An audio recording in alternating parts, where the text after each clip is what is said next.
Olá! Vai começar mais um episódio do podcast Papo de Veterinária. Eu sou Thaís Rocha e uma vez por semana eu converso com profissionais da medicina veterinária sobre trajetória e escolhas que moldaram sua carreira. Esse episódio foi transmitido ao vivo pelo canal youtube.com/papo de veterinária em 25 de outubro de 2023.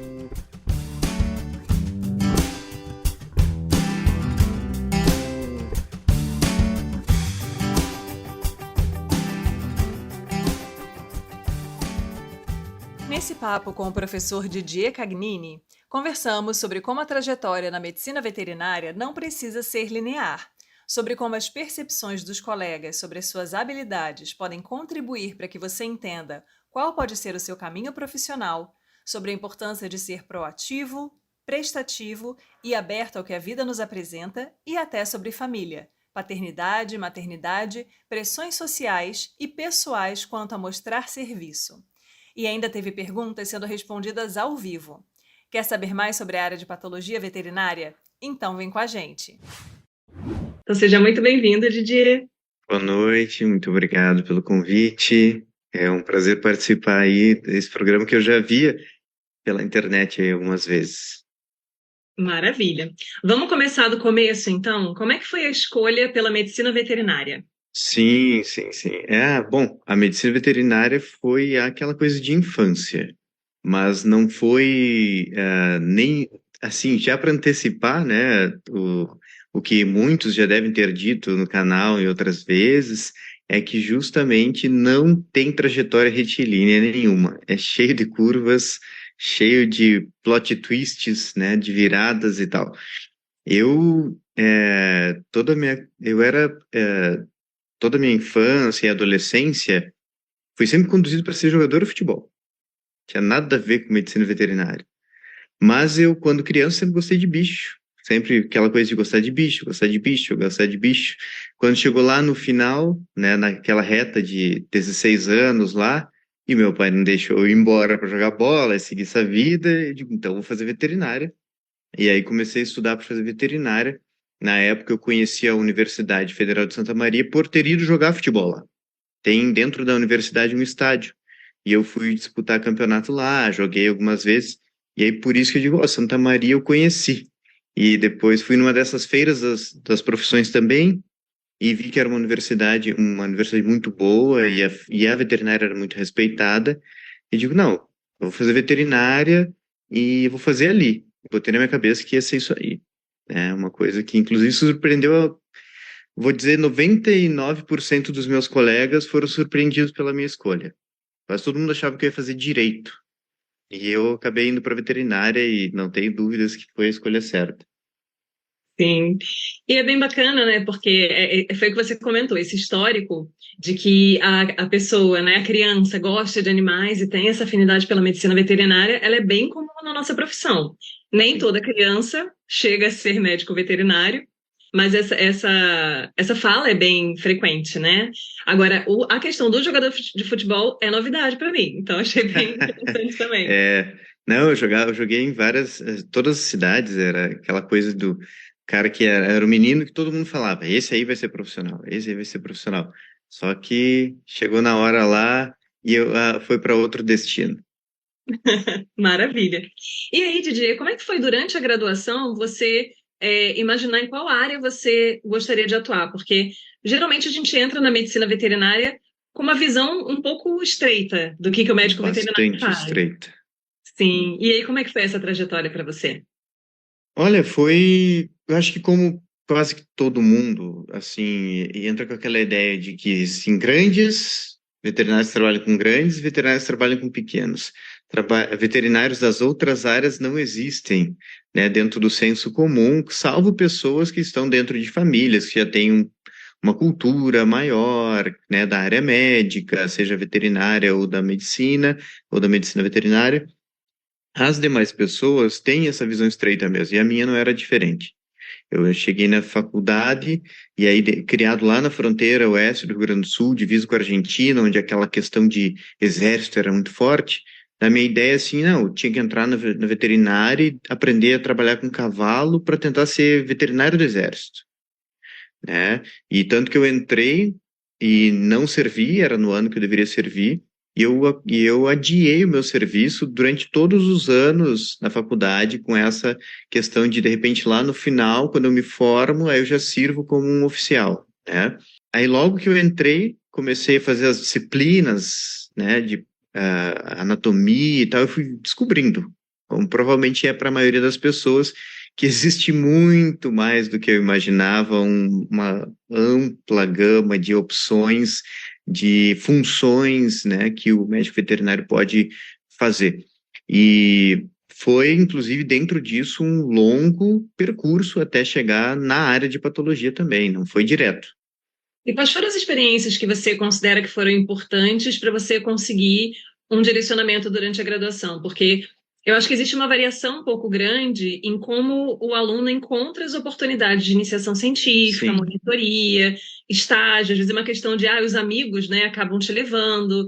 Às vezes é um professor durante uma disciplina que te conta a importância da sim. experiência. Então, como é que foi isso? Bem, foi uma união do acaso com a questão de sempre ir com a cabeça aberta para as disciplinas, que é uma coisa que eu falo ao pessoal que vai para a graduação. Tu tem uma ideia do que é o curso, mas tu não faz ideia real do que é o curso. E, tu não, e quando a gente entra muito jovem, a gente não tem também a ideia por que a gente está estudando histologia. Por que a gente está estudando anatomia, bioquímica? Eu tive uma disciplina específica de bioquímica de ruminantes, que era eu peguei uma época que Santa Maria foi a última turma, possivelmente, que teve o currículo antigo, onde nós tínhamos 10 semestres na universidade e depois um semestre de estágio, eram 11 semestres, né? E aí eu vi meus colegas fazendo estágio ali pelo terceiro semestre, e eu ainda naquela de não ter acordado para a vida. Eu passava nas disciplinas porque eu achava, não achava difícil, eu não tinha dificuldade. E aí então, mas assim, eu não tinha noção de que eu tinha que estudar aquilo muito mais do que para tirar acima de 7, que era a média lá de Santa Maria, que eu tinha que estudar aquilo porque aquilo ia ser uma base para uma próxima, que ia ser uma base para uma próxima disciplina e assim por diante. Tanto que eu tive que rever no futuro muitas coisas da minha base, porque justamente eu não tinha essa maturidade quando eu entrei, o que é absolutamente normal. E comecei a fazer estágio em vários lugares. Então foi muito tentativa e erro até chegar na oportunidade no local. Então eu fiz estágio em bacteriologia, um laboratório que trabalha com bacteriologia, que eu não fazia ideia que ia ter seleção, e uma colega minha falou, olha, vai ter uma seleção no laboratório, é ótima professora, é uma pesquisadora, tal, tal, tal, e tem bolsa. E aí eu, vou tentar. Fui lá, fiz a seleção, fiquei em primeiro. Aí entrei, o pessoal que estava lá não entrou. Fiquei um tempo lá, fui para outro estágio, fiz um estágio também no laboratório que foi até um amigo meu, um colega meu que arrumou, que era, trabalhava com é, imunologia de equinos. Então eles faziam, eu lembro, teste de paternidade na época de equinos lá, e eu fiquei 6 meses nesse lugar. Então eu fiquei uns 3 meses no laboratório de bacteriologia. Lá eu lavei muita vidraria, né? Aquela coisa inicial de quem vai para o laboratório. E, mas olha só, tive que pegar aí também na época capturar muito camundongo que fugia das gaiolas e eu tinha que procurar e achar eles e prender eles de novo.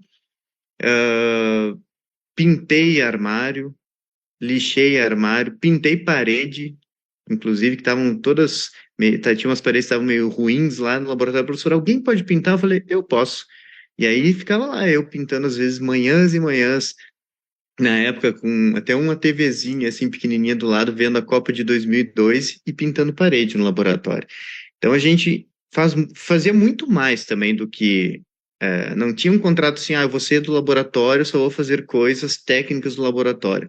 Se precisasse juntar o lixo, pegar e sacrificar um camundongo, caçar eles embaixo das mesas, pintar armário, pintar parede, isso eu tive sempre boa vontade. Então acho que isso me ajudou bastante, sabe? Ter essa coisa aberta de ir para as disciplinas, para tentar mesmo, e eu acho que tentar. Eu acho que esse é o caminho. Fiz como eu disse, estágio também nesse laboratório de fazer testes em equinos, e aí depois eu queria ir para a área de cirurgia de pequenos, que eu estava gostando da disciplina. Nós tivemos um professor muito bom de técnicas cirúrgicas, o professor Mazanti, e ele era muito rígido, mas isso foi muito importante, assim, porque a gente aprendia pra caramba. E aí eu queria, só que não tinha uma vaga sequer naquela época na cirurgia. Os grupos de cirurgia estavam todos fechados. Aí eu comecei a fazer patologia especial. Aí quando eu comecei a fazer a patologia especial é que o bicho pegou. Aí que eu me achei. E aí acaba que, coincidentemente ou não, você acabou passando muito por áreas de laboratório, né? Então, Sim. além de todas essas atividades paralelas, que eu passei por essas experiências também, fiz faxina em lugar que eu fiz Nossa. estágio, né? Tipo, arrumei livro de veterinário, vamos arrumar a biblioteca, vamos, né, passar uma vassourinha aqui no chão.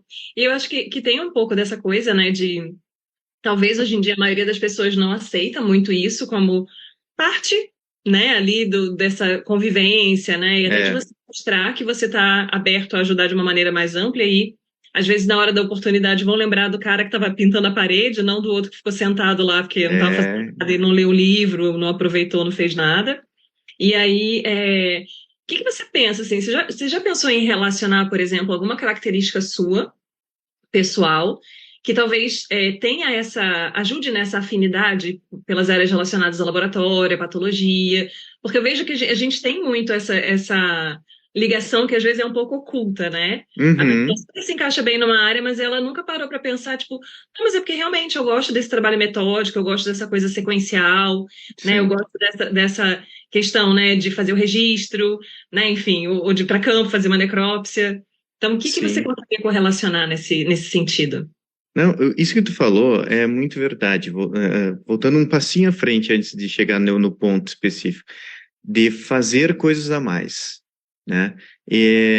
A gente enfrenta na Universidade Federal, menos na particular, viu? Na particular, os alunos ainda davam mais, assim, eram mais raçudos, eu vou colocar assim, né? Tipo assim, eles viam qualquer oportunidade como oportunidade de ouro que eles tinham, e eu acho, inclusive, assim, erradamente, né?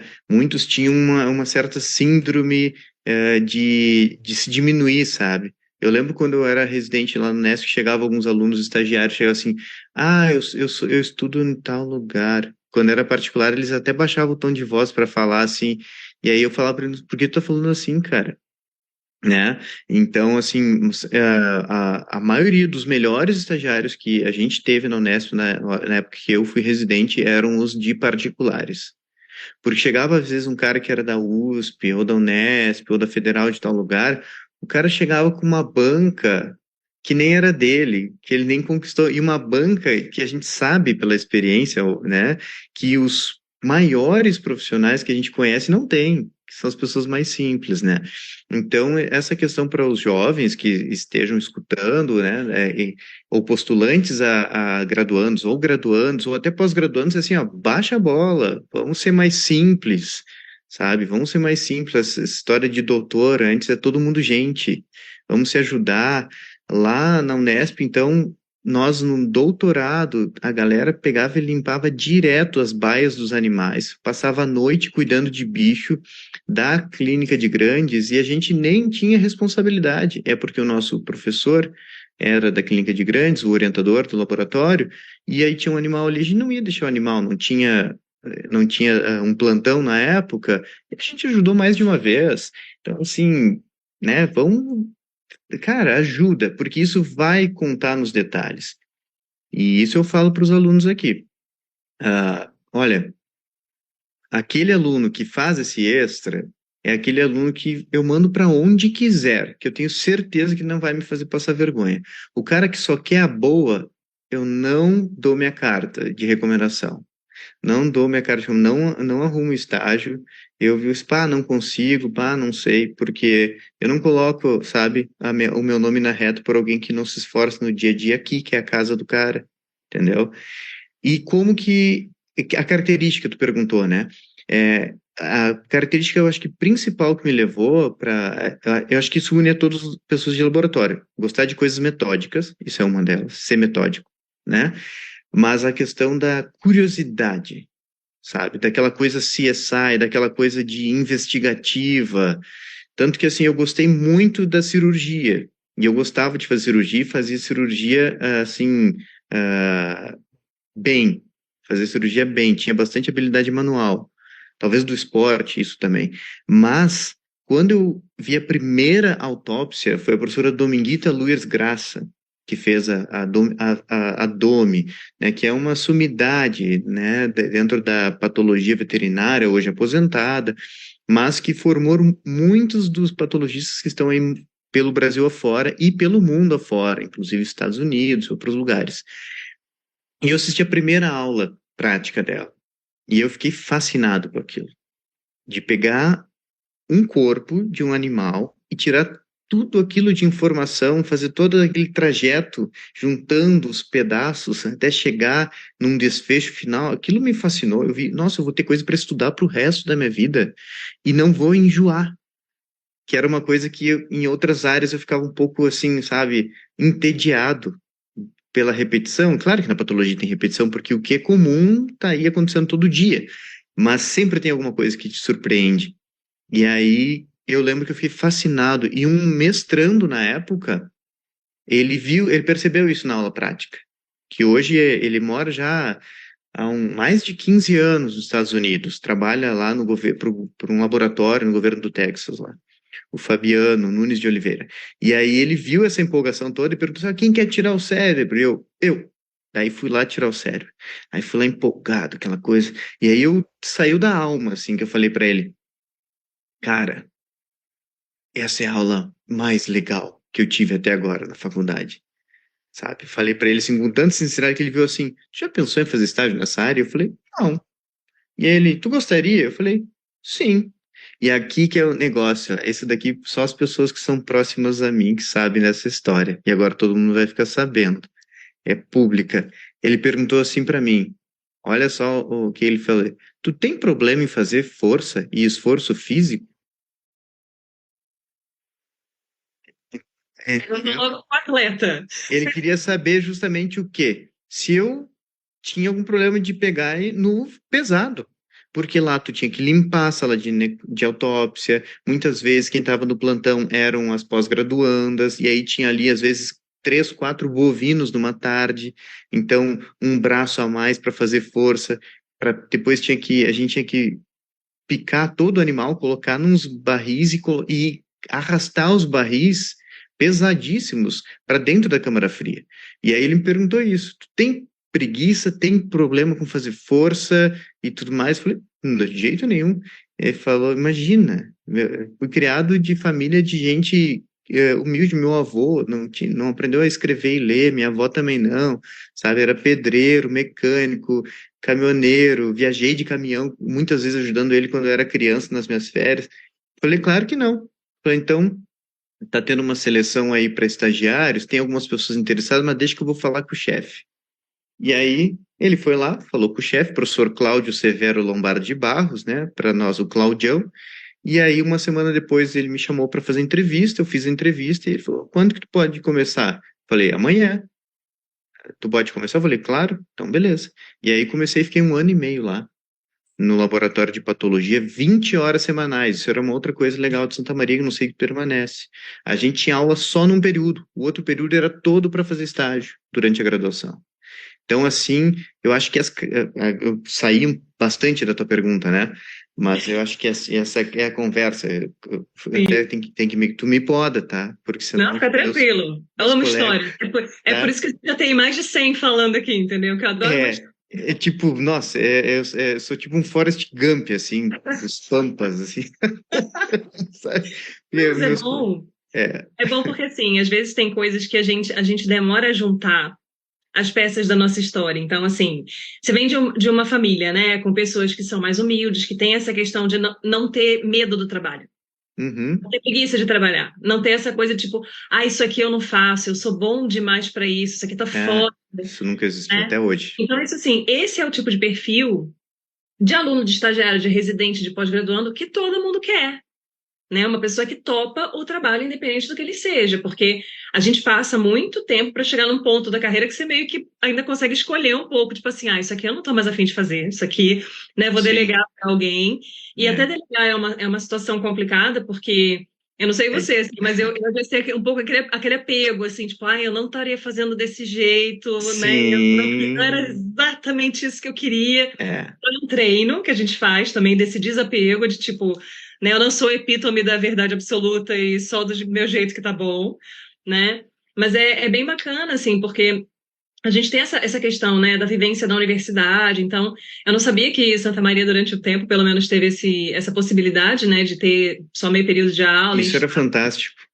Isso é muito bom, porque, É, assim, eu estudei na Rural do Rio, né, então a gente tinha, assim, algumas janelinhas que, assim, às vezes a pessoa conseguia encaixar um estágio, mas a gente, né, a universidade super longe de tudo e qualquer coisa, e aí a gente ficava sim. meio amarrado, assim, estágio tinha que ser mais final de semana, férias, então, às vezes isso limita um pouco aquela vivência um pouco mais aprofundada em E áreas de faz muita diferença, trabalho. sabe? Olha, a gente tinha aula assim, ó. Então, quando a gente entrava no semestre ímpar, primeiro semestre, a gente tinha aula, se não me engano, só durante a tarde. Era tipo da 1h30 às 7h30. Mas nunca ia até às 7h30. Os professores acabavam um pouco antes e tal, dependia da disciplina. Mas a gente tinha umas disciplinas muito longas antigamente. Tipo, anatomia era 180 horas, anatomia um. Depois tinha mais 2 semestres ainda de anatomia. É porque a gente dissecava o animal inteiro, né? O cachorro inteiro, todos os músculos, a gente dissecava em grupos de 4 pessoas, o animal inteirinho, né? Tudo que era vaso, tudo que era nervo, músculo, a gente dissecava inteirinho. Então tinha a anatomia um, 2, 3. Aí no semestre par, as aulas iam das 7h30 da manhã, ou 7h10, 7h30, até a 1 da tarde. Era até 1h30, mas o professor liberava uma para a gente pegar o RU. E aí, assim, a gente ficava da 1h30 às 5h30 no estágio. 4 horas por dia. Então eram 20 horas semanais. Só na patologia eu fiz mais de 1.500 horas na graduação de estágio. É isso que eu não fiquei até o final do curso na patologia. Eu cheguei a sair da patologia, fiz estágio em clínica de pequenos, em cirurgia, e depois eu voltei para patologia no meu estágio final. Então teve esse gap aí ainda. Aham. E é uma questão que eu acho que é bacana a gente trazer também. Qual que foi a importância de você, mesmo já tendo identificado que você gostava da patologia, você ter experimentado outras áreas? Às vezes até poder fazer essa correlação, né? Viu o animal lá na clínica com tal manifestação, tal alteração, de Uhum. repente ele morre, vai para patologia, você consegue acompanhar uma necrópsia também, porque assim, esse senso de continuidade também é bacana para aprendizado. Não é uma coisa Sim. você ler a fisiopatogenia toda no livro e lá ver a lâmina ou lá acompanhar a necrópsia. Outra coisa é você ver o bicho lá com diarreia, com sepse, e fazer a Sim. necrópsia, fazer a histopatologia depois, né? É bastante importante experimentar áreas diferentes. É bastante importante a complementariedade das disciplinas. Isso daí não é da boca. Tanto que eu gostava bastante da cirurgia, fiz esse estágio na clínica, clínica de cirurgia, numa clínica particular, vi uma outra realidade diferente da universidade. E aí eu vi assim, até foi bom para dizer assim, não, é patologia mesmo que eu quero. Até para isso, entendeu? Foi importante esse ano que eu fiquei ali final antes de ir para o meu estágio curricular. É muito importante e aí eu cito muitos meus mestres que eu tive na vida que também eram pessoas que gostavam de falar bastante e tal. E uma das frases que eu lembro que um dos professores falava, que era o professor Cláudio, ele falava o seguinte: melhor é o patologista que mais sabe clínica e melhor é o clínico que mais sabe de patologia, porque são muito complementares as situações, né? Então, quando eu recebo, e eu lembro que isso era uma prática lá em Santa Maria também, recebia um animal, vinha o histórico clínico, e a gente ficava muito chateado quando vinha aquele histórico clínico merreca, né? Porque o histórico clínico já te dá uma baita indicação do que você deve prestar mais atenção. Você tem uma metodologia de autópsia que você vai seguir sempre, não tem atalho. E tu sempre segue ela para justamente não perder alterações, que, né? Você não pode ir ali procurando achar o que você quer achar. Mas se você tem ali exames complementares, a gente lia sempre, até hoje, né? Então, tem raio-x, manda, tem hemograma, manda, sabe? E aí eu já vejo hemograma, beleza, aqui não me preocupo muito com isso. Agora, se eu vejo, opa, vamos ficar atento nisso aqui, né? Então, vamos olhar esse fígado, vamos olhar esse rim aqui, como é que tá? Poxa, olha isso daqui, ó. Vamos dar uma olhada se não tem alguma infecção aqui, e assim por diante. Então, é extremamente importante essa complementariedade. E para tu te tornar um profissional mais completo, mais seguro, poder conversar com teus colegas, entender, inclusive, o trabalho do teu colega. Porque é muito comum o cara que não é do laboratório meter, né, no cara que é do laboratório. Pô, esse exame que não sai, pô, não sei o que, não sei o que lá, ele, né? Agora ele já fez estágio no laboratório, ele sabe como é que funciona? Não sabe nada, né? Então agora quem já fez, já tem mais esse respeito pelo colega que trabalha ali, já entende que o buraco é mais embaixo, e assim também é o cara do laboratório, né? Porque ao longo dessa caminhada eu já tive também bons exemplos e maus exemplos de colegas, né? Que pegavam e quando viam, assim, a solicitação de exame de outros colegas que enviavam, a pessoa ficava falando mal do colega que enviou o exame. Nossa, olha só esse colega aqui, olha só a suspeita. Nossa, que ridículo essa pessoa aqui. Nossa, olha, é isso, é aquilo, aquele outro. E aí eu fui aprendendo também que ser humano eu não queria ser e que ser humano eu queria ser a partir desses exemplos. Então, eu não tenho formação em pedagogia e eu sou professor, né? Então, como que a gente é professor se a gente não fez uma pedagogia, não fez uma licenciatura, certo? Porque a gente aprendeu com os bons exemplos, pelo menos assim eu tento fazer, pô, essa aula desse cara é massa, olha como que ele faz isso, tal, tal, tal, tal, e com os maus exemplos, não, isso aqui eu não vou fazer. E até hoje, eu tenho um colega aqui de sala, que divide sala comigo, que é um professor, ele é veterinário também, formado em Botucatu, residência, mestrado, doutorado também da área de reprodução, o professor Daniel Bartoli. E ele é extremamente didático. Esse semestre, inclusive, a gente fez uma disciplina que foi assim, primeira vez que a gente deu ela, uma disciplina nova, de currículo novo pro curso de biologia. E aí, a gente tava os dois professores simultaneamente na aula ao mesmo tempo. Ele com a expertise dele de embriologia e reprodução, e eu com a patologia, histologia, citologia. E aí a gente, né, falava sobre essa origem da vida, né, a origem das células, dos diferentes pontos de vista e fazer a ligação, sabe? Então, e eu digo assim, pô, cara, eu sempre presto atenção porque tem jeito, formas de falar sempre novas, a mesma coisa. Essa questão do exemplo, ela é essencial, né? E a gente tem, eu acho que essa é uma dificuldade do professor muito grande, exatamente a questão pedagógica. Porque eu não sei se você se depara às vezes com esse desafio também. A gente aprendeu num modelo mais arcaico de educação, né? O professor, detentor do conhecimento, chega lá na frente, Sim, catedrático, blá, blá, blá, blá, e você presta atenção, você fala, meu Deus, um dia eu quero ser inteligente como essa pessoa. E anota tudo e presta atenção e vai meio que replicando aquilo. E aí a gente cai para ser professor na época em que a gente tem toda essa mudança, inclusive tecnológica, né? Muito, a uhum, tecnologia muito acessível, a questão da atenção muito, né? As pessoas muito dispersas, muita dificuldade em manter a atenção, sim, né? Dentro de sala de aula e fora também. E aí a gente às vezes é convidado, não, vamos usar metodologias ativas. Aí você fala assim, gente, mas eu nunca tive uma aula com exato. alguém usando metodologia ativa, né? Tipo, eu É, fui trazer informação, estudei de forma autônoma depois, quando eu vi necessidade, quando eu falei, gente, isso aqui que eu sei, que eu lembro, não é suficiente, eu preciso de mais informação. Mas você, né, ministrar uma aula nesse modelo é complicado e é muito sim, bacana essa troca com colegas, às vezes, de outras áreas. com Quando eu fui certeza. substituta, quando eu fui substituta em Botucatu, assim, geralmente eu ia assistir as aulas dos outros professores, assim, eu falei, gente, deixa eu ver como é que ele fala, né? Deixa eu ver como é que ele explica. E é fantástico, assim, você poder acompanhar a forma como outras pessoas conduzem. Porque aí você vê realmente, né? Ó, que bacana, ele conta um monte de história enquanto ele está explicando uma doença, e aí o aluno, Sim, de repente, fazer uma correlação. Então, sim, assim, vai pegando várias dicas, né? Ali, com né, certeza. durante a prática, assim, acaba sendo bem legal. E essa questão ética também, né, que você comentou, porque a gente convive diariamente com isso, acho que na vida em geral, mas na Claro. medicina veterinária é muito comum, né, essa crítica ao colega, essa coisa de, nossa, como a pessoa escreveu isso aqui numa ficha, ai meu Deus, né? E aí, assim, isso para o aluno que está assistindo é muito ruim, porque a pessoa que conhece menos, na minha concepção, é a que tem a maior tendência a criticar os outros. Ah, com certeza, Né? com E aí o aluno certeza. que está ali aprendendo, começando a ter contato com a área, já começa a ver aquela postura de, nossa, olha lá, então é legal falar mal do colega.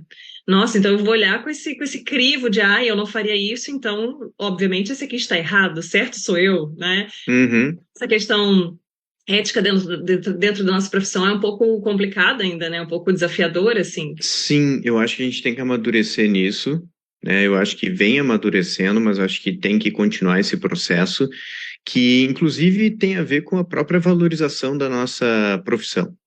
Porque você vê que existe um corporativismo muito maior, né? No caso, numa questão positiva, né? Um respeito entre médicos, do que médicos veterinários, né? Dificilmente você, olha que eu tenho médicos amigos pessoais de frequentar casa, de tomar vinho juntos e tal, de ir na piscina com as crianças, mas assim, mesmo que um colega cometa um erro, eles têm uma maneira educada de dizer assim que são coisas que acontecem, sair pela tangente, não se comprometem. E eu acho isso é uma lição importante que a nossa classe deve ter. E o professor tem que ser o exemplo. Professor, ele não é só um passador de conteúdo, ele é um educador, ou deveria, né? Aí depende de professor para professor, porque a gente realmente tem exemplos, e até para quando tem alunos. Eu lembro um aluno que ele era muito bom do curso de biomedicina, uma vez, só que assim, ó, arrogante. Assim, sabe, 18 anos, começando a vida, e aí era tipo rato de livro, estudava pra caramba, só tirava nove e pouco, mas aí ele achava que era o cara, já por conta disso, sabe? Aí um dia que eu tive a oportunidade, eu chamei ele de canto, falei, cara, deixa eu falar um negócio pra ti aqui. Olha, meu, tu é um cara brilhante, eu vejo que tu é inteligente, não é? Tu não só estuda, mas tu é esperto. Tu pega as coisas rápido, tu é atento, tu gosta de pesquisa, tu tem esse perfil muito para isso. Mas dá uma controlada nesse aspecto da tua vida, porque eu já vi pessoas mais inteligentes do que tu, mais inteligentes do que eu, e que estão queimadas no Brasil inteiro por não terem uma postura de ser humano, sabe? Uma postura de respeito com os colegas, uma postura ética.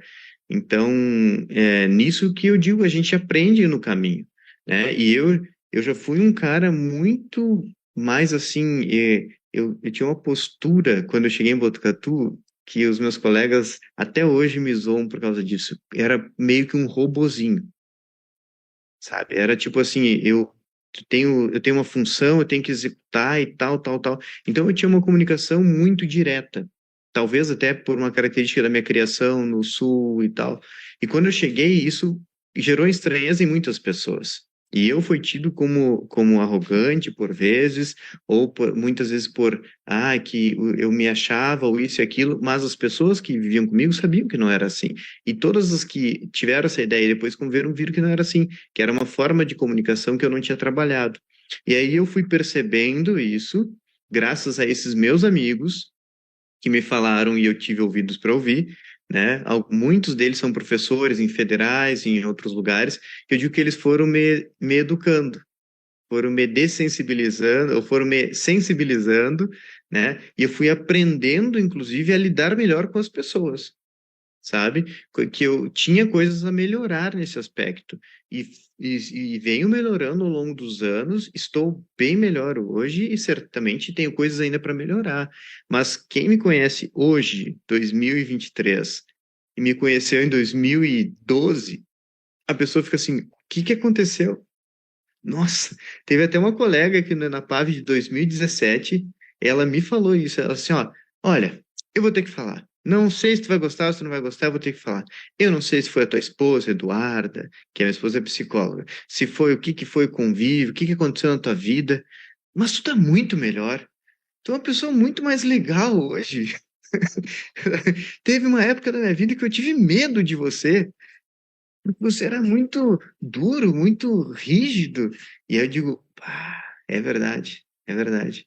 Então a gente amadurece, né? Sim. Então tem um tanto disso de, às vezes, uma insegurança da idade, às vezes tu tá tão assim focado na tarefa que tu não pensa nos sentimentos dos outros, sabe? Tá tão autocentrado e tu não faz por mal as coisas.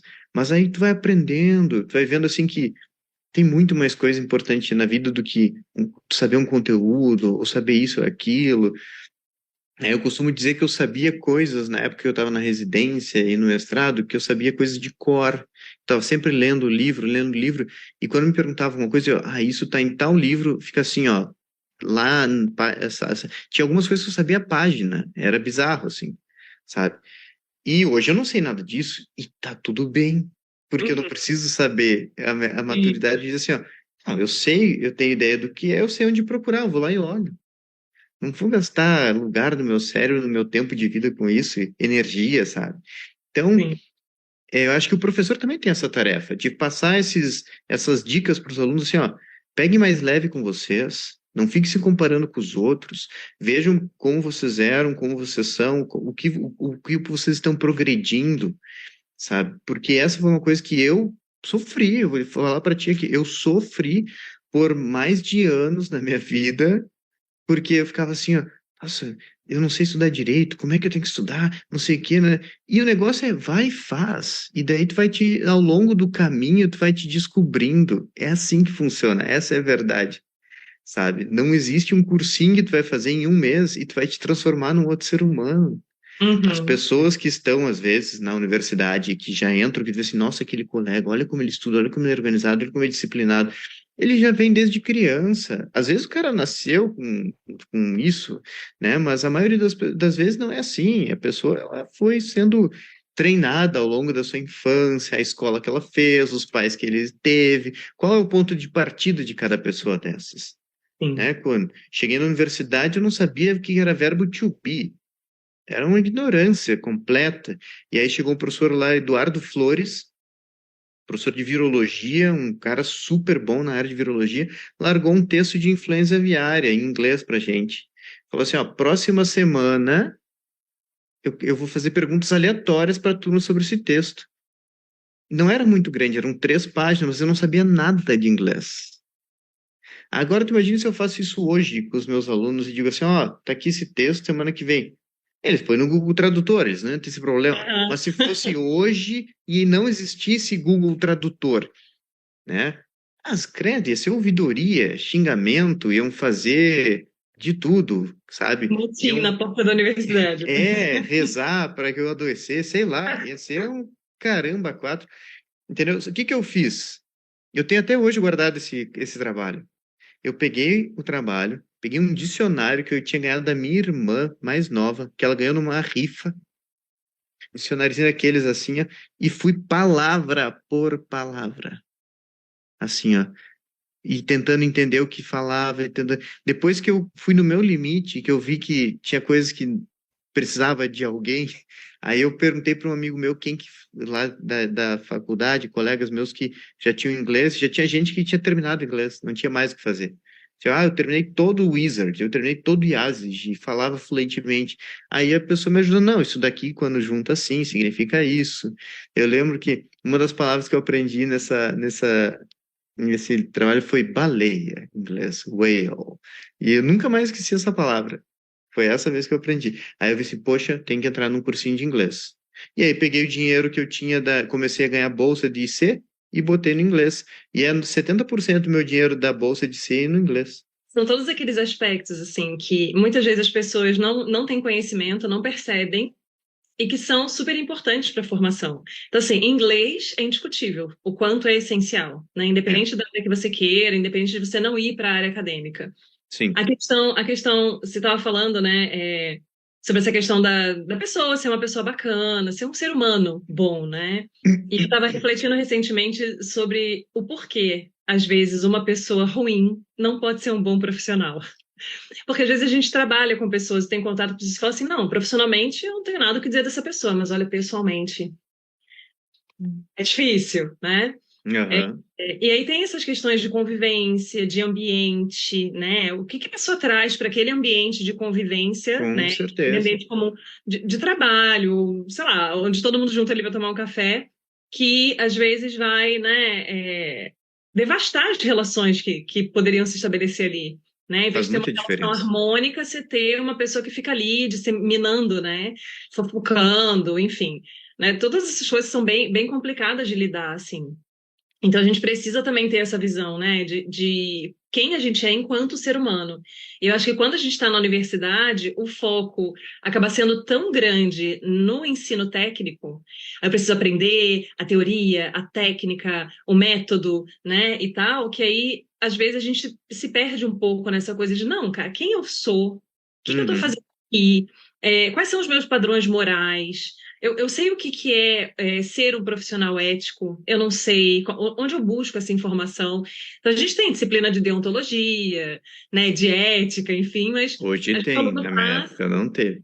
Então, a gente aluno passa, né, porque é aquela coisa, nossa, sei lá para que que eu vou usar esse troço aqui, né? Aham. E aí passa a batida e depois você tem que voltar. Você fala, gente, como é que era mesmo? Obrigações e direitos do médico veterinário, né? Sim, Como é que sim, faz? sim. Didi, temos uma pergunta. Ah, manda ver. Manda ver, Ah, porque senão eu fico contando história a noite inteira. Já tá vindo mil histórias aqui na eu acho cabeça. ótimo. Ela falou assim: Oi, faço biologia e quero me especializar na área de histologia. Um biólogo pode atuar na área de odontologia ou veterinária, que são áreas que também estudam histologia? Para fazer, se for com Uhum. histologia, ela pode fazer histologia, o biólogo, né? O biólogo tem inclusive eu ministrei histologia para muitos biólogos desde 2017 aqui na UFJ, né? Então, aí depende o que ela quer dizer com histologia. Ela quer trabalhar com histologia para fazer pesquisa em histologia, isso daí com certeza tá tudo tranquilo. O que ela não poderá fazer como bióloga é laudar, né? Não é nem o nome nem correto nem é laudo, né? É emitir resultados de exames que tenham alterações. Mas em pesquisa está completamente liberado. Ela não vai poder pegar uma biópsia, por exemplo, e dar um diagnóstico microscópico de patologia, de histopatologia. Isso não pode, né? Seja de odonto, seja de veterinária, aí são atribuições específicas do profissional médico e médico veterinário. Até citologia tem algumas brechas que eu já vi o pessoal da biomedicina também comentando que alguns tipos de análises citológicas seria possível, mas essa é uma questão de ver em regulamentos, em leis, porque isso também sempre tem contestações sobre isso, algumas inclusive caíram já que pelo próprio CRMV entrou com algumas, né, que na época foi contra a biomedicina, que os biomédicos eles estavam atuando muito em laboratórios clínicos veterinários, e aí teve essa resolução depois no Supremo Tribunal, dizendo que era atribuição específica de médico e veterinário e tal. Então é uma questão de ver essas legislações, mas para pesquisa, absolutamente possível. Tanto que o professor, meu colega aqui que trabalhava com pesquisa e dava aula de histologia, era biólogo. E está hoje na Federal Rural, lá do Rio de Janeiro. Bom saber, eu não tinha essa informação também. Então espero que ela esteja assistindo aqui para ouvir a resposta. E aí, Didi, pensando, né, já que você trouxe histologia, histopatologia, dentro da sua trajetória, né, quando foi que você começou a imaginar que seria interessante para você fazer a residência? E quando você seguiu essa sequência, né? Você já tinha o objetivo de ir para a área acadêmica e não, então vou fazer mestrado, vou fazer doutorado, ou era aquela coisa assim, não, vou estudar cada vez mais para me especializar, para ser um bom patologista de campo. Como é que era essa É, seu planejamento de carreira? sim, no meu caso foi também, eu falo que assim, ó, eu fui conduzido a minha vida toda. Eu não tinha planejamento nenhum. A única coisa que eu fazia na minha vida era jogar futebol até eu entrar na faculdade. Então eu não tinha planejamento nenhum.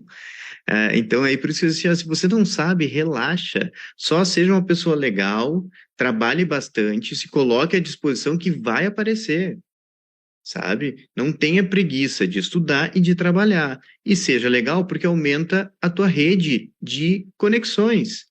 Do contrário, se você não é uma pessoa ética, se você não é uma pessoa legal, você vai fechar essa rede de conexões. As pessoas não vão te indicar, elas não vão te falar daquele estágio, daquela possibilidade. Não vão. É simples assim. Você possivelmente não faria o mesmo, né, no lugar dessas pessoas. Então, seja uma pessoa legal, tente cuidar da sua saúde mental, que é algo muito importante agora, porque existe uma concorrência muito grande com os eletrônicos, né? E busque sempre ter vontade. E eu digo que eu fui conduzido, voltando à resposta específica. Por quê? Os meus colegas, eu falei, eu era preguiçoso para estudar, mas eu pegava fácil as coisas. Então, meu colega não tinha estudado para a prova. Aí ele chegava e falava para mim, você estudou tal coisa? Eu falei, não estudei. Ele falou assim, mas o que que tu quer saber? Ele, isso aqui eu não entendi. Aí eu lia o negócio, tá, entendi. E aí eu explicava. E aí começou um atrás do outro, falou assim, nossa, entendi. Nossa, tu explica bem. O professor tinha falado, não tinha entendido, agora eu entendi. E aí foi assim, um monte de feedbacks que eu fui tendo ao longo de todos os semestres, fui tendo esses feedbacks, e eles foram entrando na minha mente, essa é a verdade. Até o dia que alguns colegas começaram a falar assim, ó, cara, eu não enxergo tu fazendo outra coisa, a não ser tu dando aula numa universidade, sabe? É muito natural isso para ti. E aí eles foram me mostrando algo que eu não sabia sobre mim, né? E eu fui vendo, fui recebendo isso, fui recebendo, e eles foram entrando na minha cabeça. E aí, como eu estava apaixonado, essa é a palavra, pela área de patologia, literalmente, né? Todo mundo dizia, pá, e na época, para ser patologista, tu tinha que ser em universidade.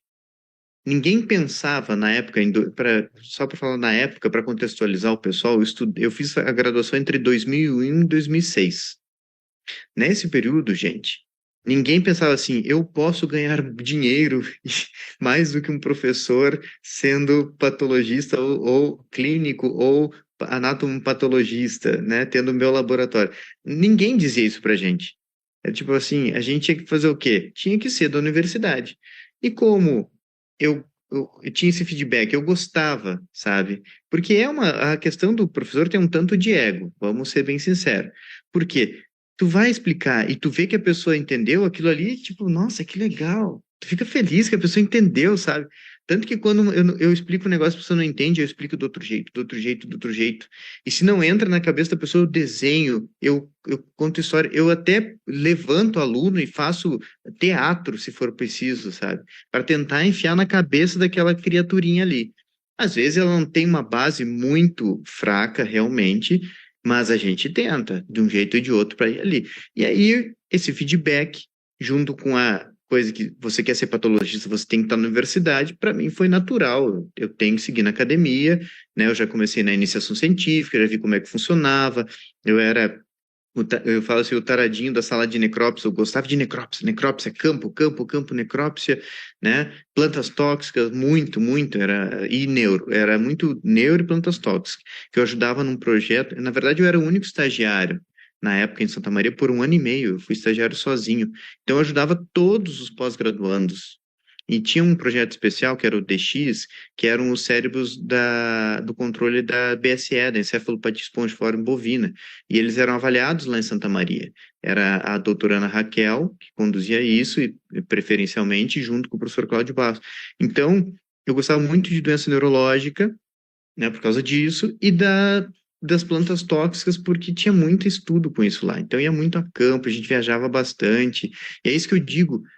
Cara, o que eu faltei de aula para ir para campo fazer necrópsia, o professor Cláudio ligava, na época eu consegui com a iniciação comprar um Motorola, não um Nokia, daqueles antiguinhos que puxava anteninha, e tinha o jogo da cobrinha. E aí o professor Cláudio ligava assim, Didier, tá fazendo o quê? Aí eu dizia, tô na aula, professor. De que é? É muito importante. É porque, não, tem uma necrópsia lá em tal lugar, 200 quilômetros dali de Santa Maria. Dizendo, não, beleza, não é importante nada. Então, tuas coisas estão no carro já. E a gente ia no carro dele, o professor Cláudio, 200 quilômetros. A gente chegou aí num domingo, que ele ligou na minha casa, morava junto com o Daniel Risse, que é professor hoje lá na Georgia. E aí ele ligou lá em casa e falou assim, e aí, como é que vocês estão? Falei, então, a gente tá bem, professor, tá bem. Então, estão morrendo os boi lá em Vacaria. Era tipo, sei lá, uns 400 quilômetros de Santa Maria. Eu não lembro, até se alguém quiser ver aí, botar no chat a distância, Vacaria, Santa Maria. Eu falei, era 8 da manhã, eu falei, vamos, vamos. Beleza, e fomos. Fomos lá, acabamos as necrópsias, né, as autópsias, já com luz de carro ligado, e depois publicamos um trabalho, né, de intoxicação, um surto que teve lá. Então é isso, não tenha preguiça, né? E voltando à resposta de novo, que eu sempre saio das coisas, foi assim, então, resumindo, feedback dos meus colegas de graduação que me conduziram para, não, você tem jeito, cara, você tem que ser professor, e eu estar na patologia, que eu via aqueles professores, via que patologista tem que ser professor. E aí eu fui para o meu estágio em Botucatu, primeiro em Jaboticabal. Aí lá em Jaboticabal, uma pessoa que eu tinha conhecido em 2001, no Rio de Janeiro, no encontro de política estudantil, me disse assim, cara, tu já leu todas, já estudou, já tu que tinha que pegar aqui em Jaboticabal, tu já pegou, por que que tu não vai para Botucatu? Eu nem tinha estágio programado para Botucatu. Aí fala com o professor Alessi, outro professor, pessoas especiais que entram na vida da gente, tá? Professor Cláudio, professora Dominguita, né? Na época pós-graduanda, hoje professora em Palotina, Aline Viotti, e várias outras pessoas que vão, sabe, entrando, e que modificam nossa trajetória. E às vezes o teu professor pode ser isso para ti, para vocês alunos que estão vendo isso, sabe? Mas só vai ser se você for uma pessoa empenhada, que dá o sangue, que limpa o chão da necrópsia, que não fica com nojinho, que pega na hora ruim, depois tu vai ter a hora boa, né?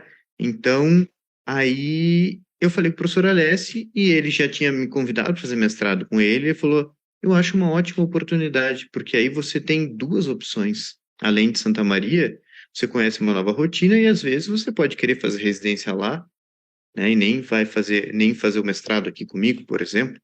E aí ele ligou para a Renê. A Renê falou assim: olha, tá fora da época e tudo mais. Ah, mas ele é aluno da Dominguita. Ah, não, então tá aceito o estágio. Então, novamente, seja uma pessoa legal, tenha bons contatos. E aí, quem ligou foi o Alessio, pedindo para a Renê, já aceitou na hora. Depois a gente mandou os papéis e do jeito que foi. Fui de carona com ele ainda. Deu coincidência, no dia que eu cheguei na Unesp Botucatu, foi o concurso da Renê, de admissão, algum concurso que ela fez lá. E aí eu conheci toda uma outra rotina, Botucatu, e eu digo, cara, eu quero fazer residência aqui. Eu fui bem tratado aqui, o pessoal foi legal comigo, e aí eu optei por nem prestar a prova de mestrado em Santa Maria, que era o meu objetivo inicial. E é isso, eu acho que essas histórias são muito importantes exatamente para pontuar isso, porque as pessoas que são mais ansiosas e mais preocupadas com o que eu vou fazer daqui a 10 anos, às vezes acham que você efetivamente precisa planejar o passo a passo. Só que às vezes você acaba se engessando dentro daquela sequência de eventos que você acha que tem que acontecer daquela maneira e você deixa passar oportunidades que não estão alinhadas exatamente com aquilo que você imaginou, que você projetou da sua vida. Uhum. E nessa, você vai se perdendo nos processos. Eu acho que é importante deixar esse espaço, né, para que, às vezes, a impressão do outro te traga uma percepção tipo, nossa, realmente, eu tenho jeito para ensinar, né? Quem sabe isso não é uma questão interessante, uma carreira aí para mim, né? Sim. Ó, eu conheci um professor que é bacana e, assim, a gente sabe, né? Eu conheço o professor Alex também, eu fiz residência em Clínica de Grande, lá em Jaboticabal.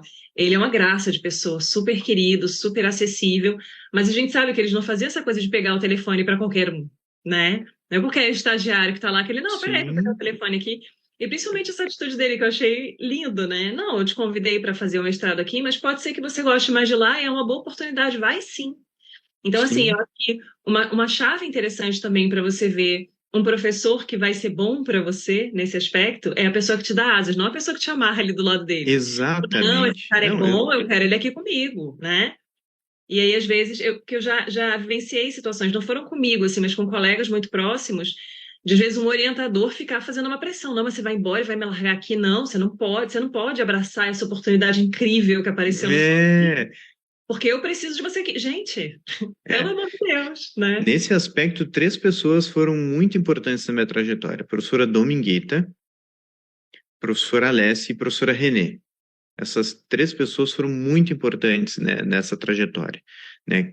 Cada um em um momento diferente. E eu lembro que o Alessio, quando eu cheguei lá, olha só como que é tu ter contatos bons. Ele pegou e sentiu confiança, ele deu a chave dele da patologia, uma cópia que ele tinha para eu poder ir lá no final de semana, abrir a patologia. Ele me emprestou a caixa de lâminas pessoal dele, que era a coleção dele, que ficava na sala dele.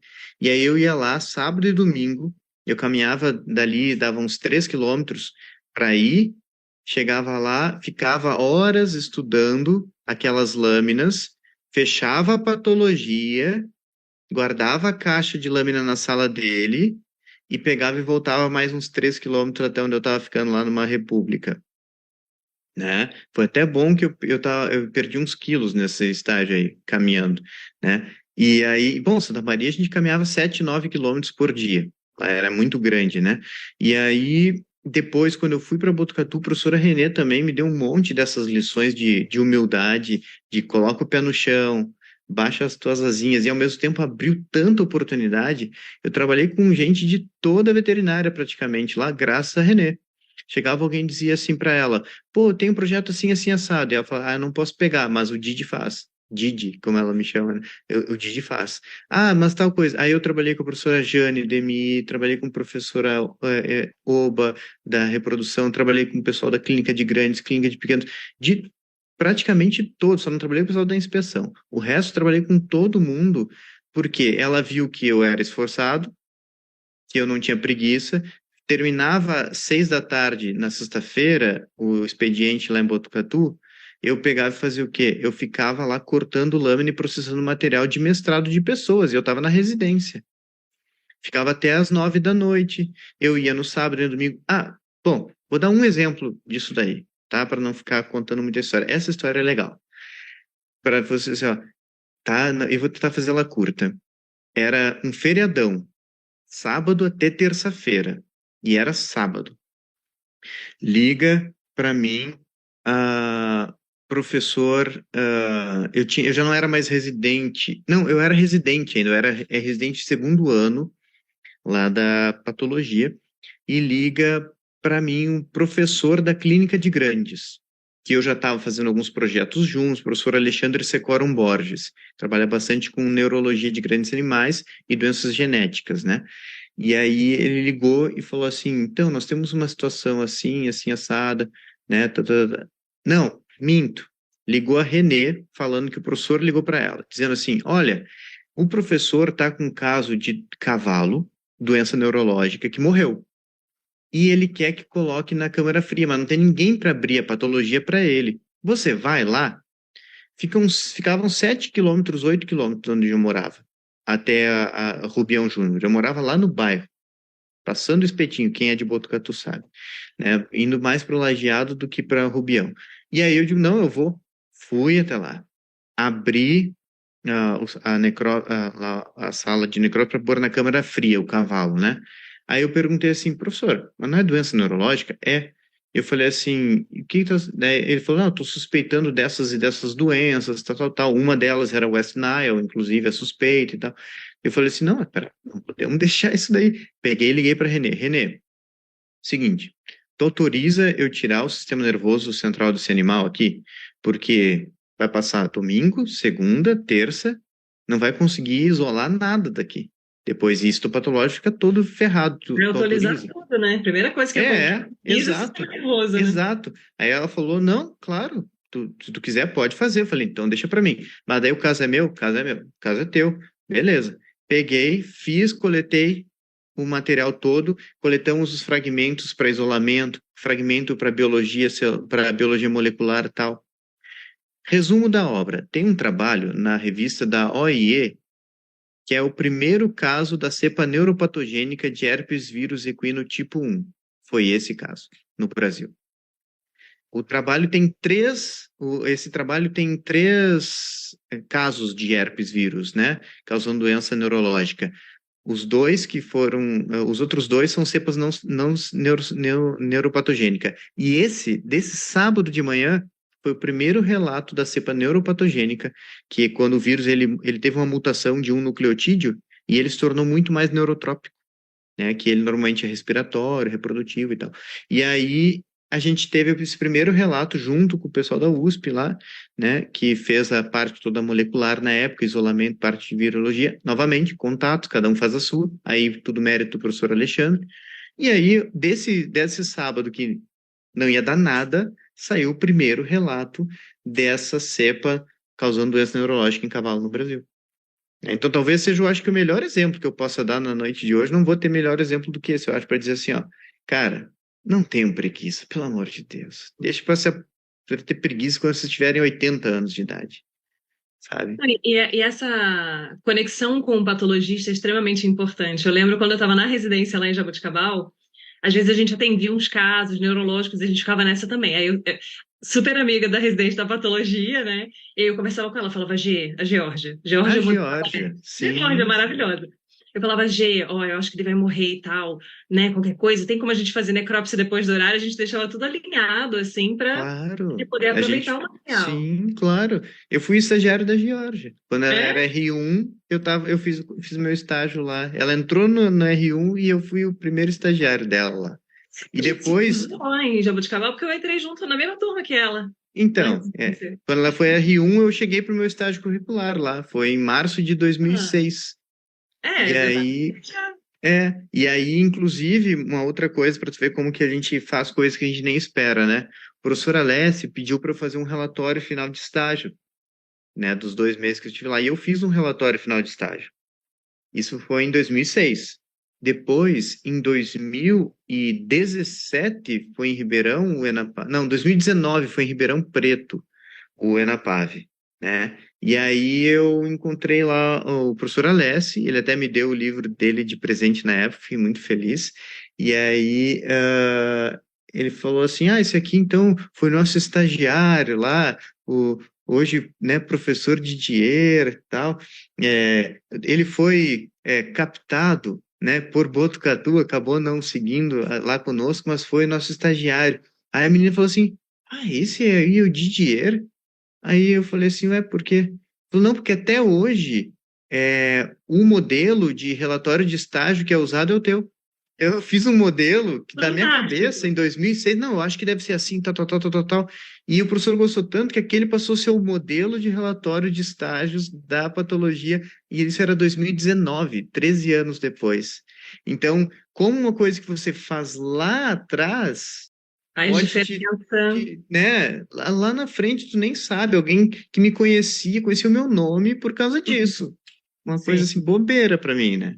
Aham. Então, por isso, cada coisa que faço, e aí entra o meu pai nessa lição, né? Que ele diz assim, ó, ele sempre usava essa expressão, tu tem que vestir a camiseta do lugar onde tu tá. Então, se tu tá no Instituto de Biociências, tu veste essa camiseta e faz tudo o melhor que tu pode ali. Se você está trabalhando no comércio, sabe, que ele conta a história dele, que ele tinha que estudar e trabalhar, e foi empacotador de mercado, depois foi não sei o quê, depois nananã, até passar no concurso do banco, que daí ele trabalhou a vida inteira no Banco Estadual. Então, assim, veste a camiseta, cara.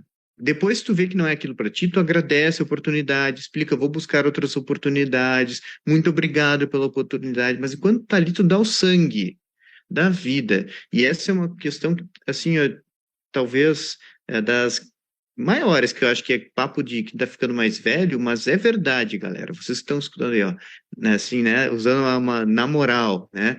Assim, gente, faz muita diferença. Faz muita diferença. A estagiária, eu estou passando por uma ocasião bem especial para mim agora. É a primeira, assim, orientada minha que foi me orientada foi monitora, ela era monitora na biomedicina. Ela gostou de patologia tanto que ela pegou e pensou, mas eu não vou poder exercer, mas eu falei, ué, passa para veterinária, tu não gostaria de fazer? Ela, será? Aí ela conseguiu transferência do curso interna, passou para veterinária, fez 2 iniciações científicas comigo, depois ela falou assim, professor, eu tô pensando em fazer estágio lá com o professor Klaus da veterinária, que é o patologista da veterinária, né? No laboratório dele, o senhor não vai ficar chateado? Eu, lógico que não, tu tem que fazer.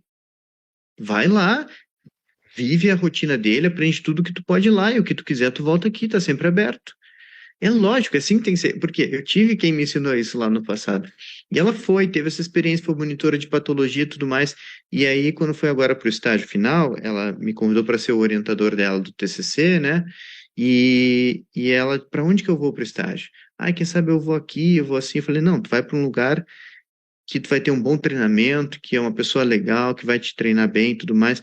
E aí dei algumas opções para ela, e ela optou por uma desses lugares. Ela está lá em Palotina agora, na UFPR, com a professora Aline Viotti lá, diz que está adorando o estágio e tudo mais. E ao mesmo tempo, outros alunos já vieram me pedir se eu podia indicar algum lugar. Falei assim, pá, não. Porque ela não tinha hora, não tinha, sabe? Só se ela não podia mesmo, sabe? Então, assim, tu acaba criando um carinho e tu fica torcendo por aquele aluno, sabe? Pô, eu quero que ela seja muito bem sucedida na carreira. O que precisar, o que eu puder ajudar, eu vou abrir as portas. Sim. Então, acho que é isso. Sejam boas pessoas, trabalhem a humildade de vocês diariamente, né? Sempre voltem a pôr os pezinhos no chão, trabalhem bastante, não tenham preguiça e façam bons contatos. Acho que é o caminho, que depois o resto vai se encaminhando. Com certeza.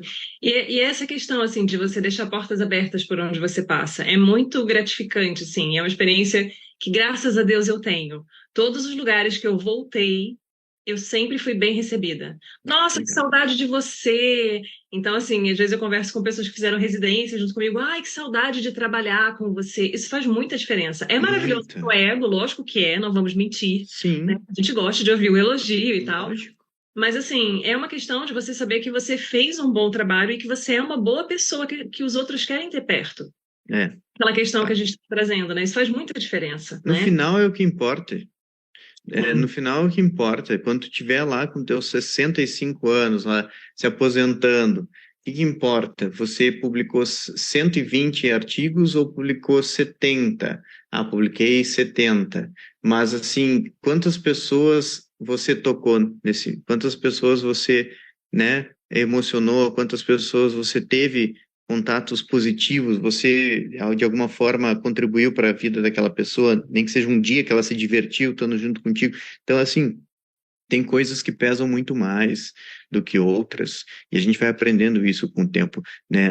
A vida não cabe no Lattes, isso é verdade, sabe? A Exatamente. vida não cabe no Lattes. Então, é sempre esse é o aprendizado dos anos, e por isso que é legal quem estiver assistindo agora ou em outros horários, né, que isso fica gravado. Eu acho que isso é legal, é um papo de gente que tá mais que já está com mais idade, estou com 41, mas é pura verdade, cara. 42 aqui. Pura verdade. E é muito satisfatório tu voltar no lugar. E tu só volta nos lugares também porque tu deixou uma boa impressão. Por exemplo, naquele encontro de patologia clínica lá de 2019, que a gente descobriu que a gente estava lá e a gente não se conheceu, eu fui dar uma palestra lá. Por quê? Um professor que dá muita palestra no Brasil inteiro, que é um ótimo patologista, excelente, que é o Fabrício Grande, da Vet School, ele foi convidado para dar palestra lá. Ele falou assim, pô, não posso, mas eu tenho alguém para indicar. Aí ele indicou, os caras falaram, não, ótimo, qual o tema que ele pode falar? O Fabrício que falou assim, por que tu não fala disso? Eu digo, barbaridade, mas tu me bota em cada um. Eu falei, não, mas beleza. Baixei uns artigos, eu digo, não, não, dá para falar, vai ficar, daí, beleza, vai ficar legal, vamos lá. E acabou coincidindo que era no final de semana do primeiro ano de vida da minha filha. Aí eu peguei e falei para eles assim, olha, eu posso ir, mas com uma condição. Tem como a minha esposa ir junto, eu preciso ficar num quarto que caiba minha esposa e minha filha, porque eu não vou passar o primeiro ano longe delas. Então, o quê? Prioridades? Aí ele falou, não, claro, beleza. Então a gente comemorou o primeiro ano dela lá no sábado, no quarto do hotel lá, tudo mais, saímos depois para jantar e tal, e no outro dia de manhã eu dei a palestra no domingo. Então, e depois segunda, terça e quarta eu dei um tópicos em neuropatologia para pós-graduação, lá para os mestrandos, doutorandos e tal. Então foi muito legal, mas só me convidaram, por quê? Porque eu tinha um bom network, pessoas que confiam em mim, que assim, ele pode, às vezes, eu vou te falar assim, eu entrei no Instituto de Biociências, tem muitas coisas que eu não estou atualizado como eu poderia estar hoje, tenho certeza absoluta disso. Eu sou pai de 3 crianças, né? Eu tenho gêmeos de 2 anos e meio, uma filha que vai fazer 5 anos no mês que vem agora e tal, e isso passou a ser uma grande prioridade na minha vida nos últimos 5 anos. E tá tudo bem, né? Mas as pessoas continuam confiando em mim até o momento, eu acredito, porque eles dizem assim, ó, eu sei que ele é um cara responsável e que se ele pegar isso para fazer, ele vai fazer bem feito, entendeu? Então aí acabam combinando e conversando, até o convite para conversar hoje aqui, né? Tem muitas pessoas que dentro da própria patologia podem ser pessoas que têm muito mais um látis 10 vezes melhor que o meu, sei lá, né? Mas às vezes, de repente, tu pegou referências aqui ou acolá que, de repente, assim, para esse tipo de conversa serve mais alguém, né? Com o perfil que foi construído, não nasci desse jeito, né? A gente está sempre mudando. E aí eu segui lá depois, então eu fiz minha residência, aí olha só, no mestrado eu mudei, fui para um laboratório de biologia molecular, do professor Alexandre, porque eu queria aprender técnicas novas. E aí eu trabalhei direto com clínico. todo o mestrado. E depois no doutorado eu segui nesse laboratório, mas aí, mais assim, ó, tipo, o meu passe estava nesse laboratório, mas o meu corpo físico estava lá na virologia, no IB. Então, aí eu comecei a trabalhar com a galera da virologia, lá do professor João Pessoa, e aí era sequenciamento massivo e umas coisas malucas lá que eu nunca tinha visto na vida, e às vezes eu tinha vontade de chorar lendo aqueles negócios. A professora Leila Ullman, que é professora hoje lá em Campo Grande, ela fala assim, lembra quando a gente começou a ler a primeira vez aquele protocolo do Illumina? Eu falei, lembro. Eram 80 páginas em inglês, e a gente tinha vontade de chorar, porque era um troço muito complicado. Aí, depois de um tempo trabalhando, a gente escreveu um trabalho sobre propondo uma metodologia de como fazer aquilo de uma forma diferente. Olha que legal, muito mais mérito da Leila ainda, que é muito mais, sabe, muito mais do que eu nessa área. Mas a gente, pô, sabe, meteu as caras, assim, a gente pegava e ia, e não tinha horário. Era só café e trabalho e muita risada. A gente se divertia demais, a gente vivia naquilo ali. Sabe, não é assim, tipo, pá, a nossa vida era aquilo ali, tá tudo bem. A gente às vezes acabava o período na residência, lá no mestrado, assim, e a gente pegava e pedia pizza para dentro da universidade.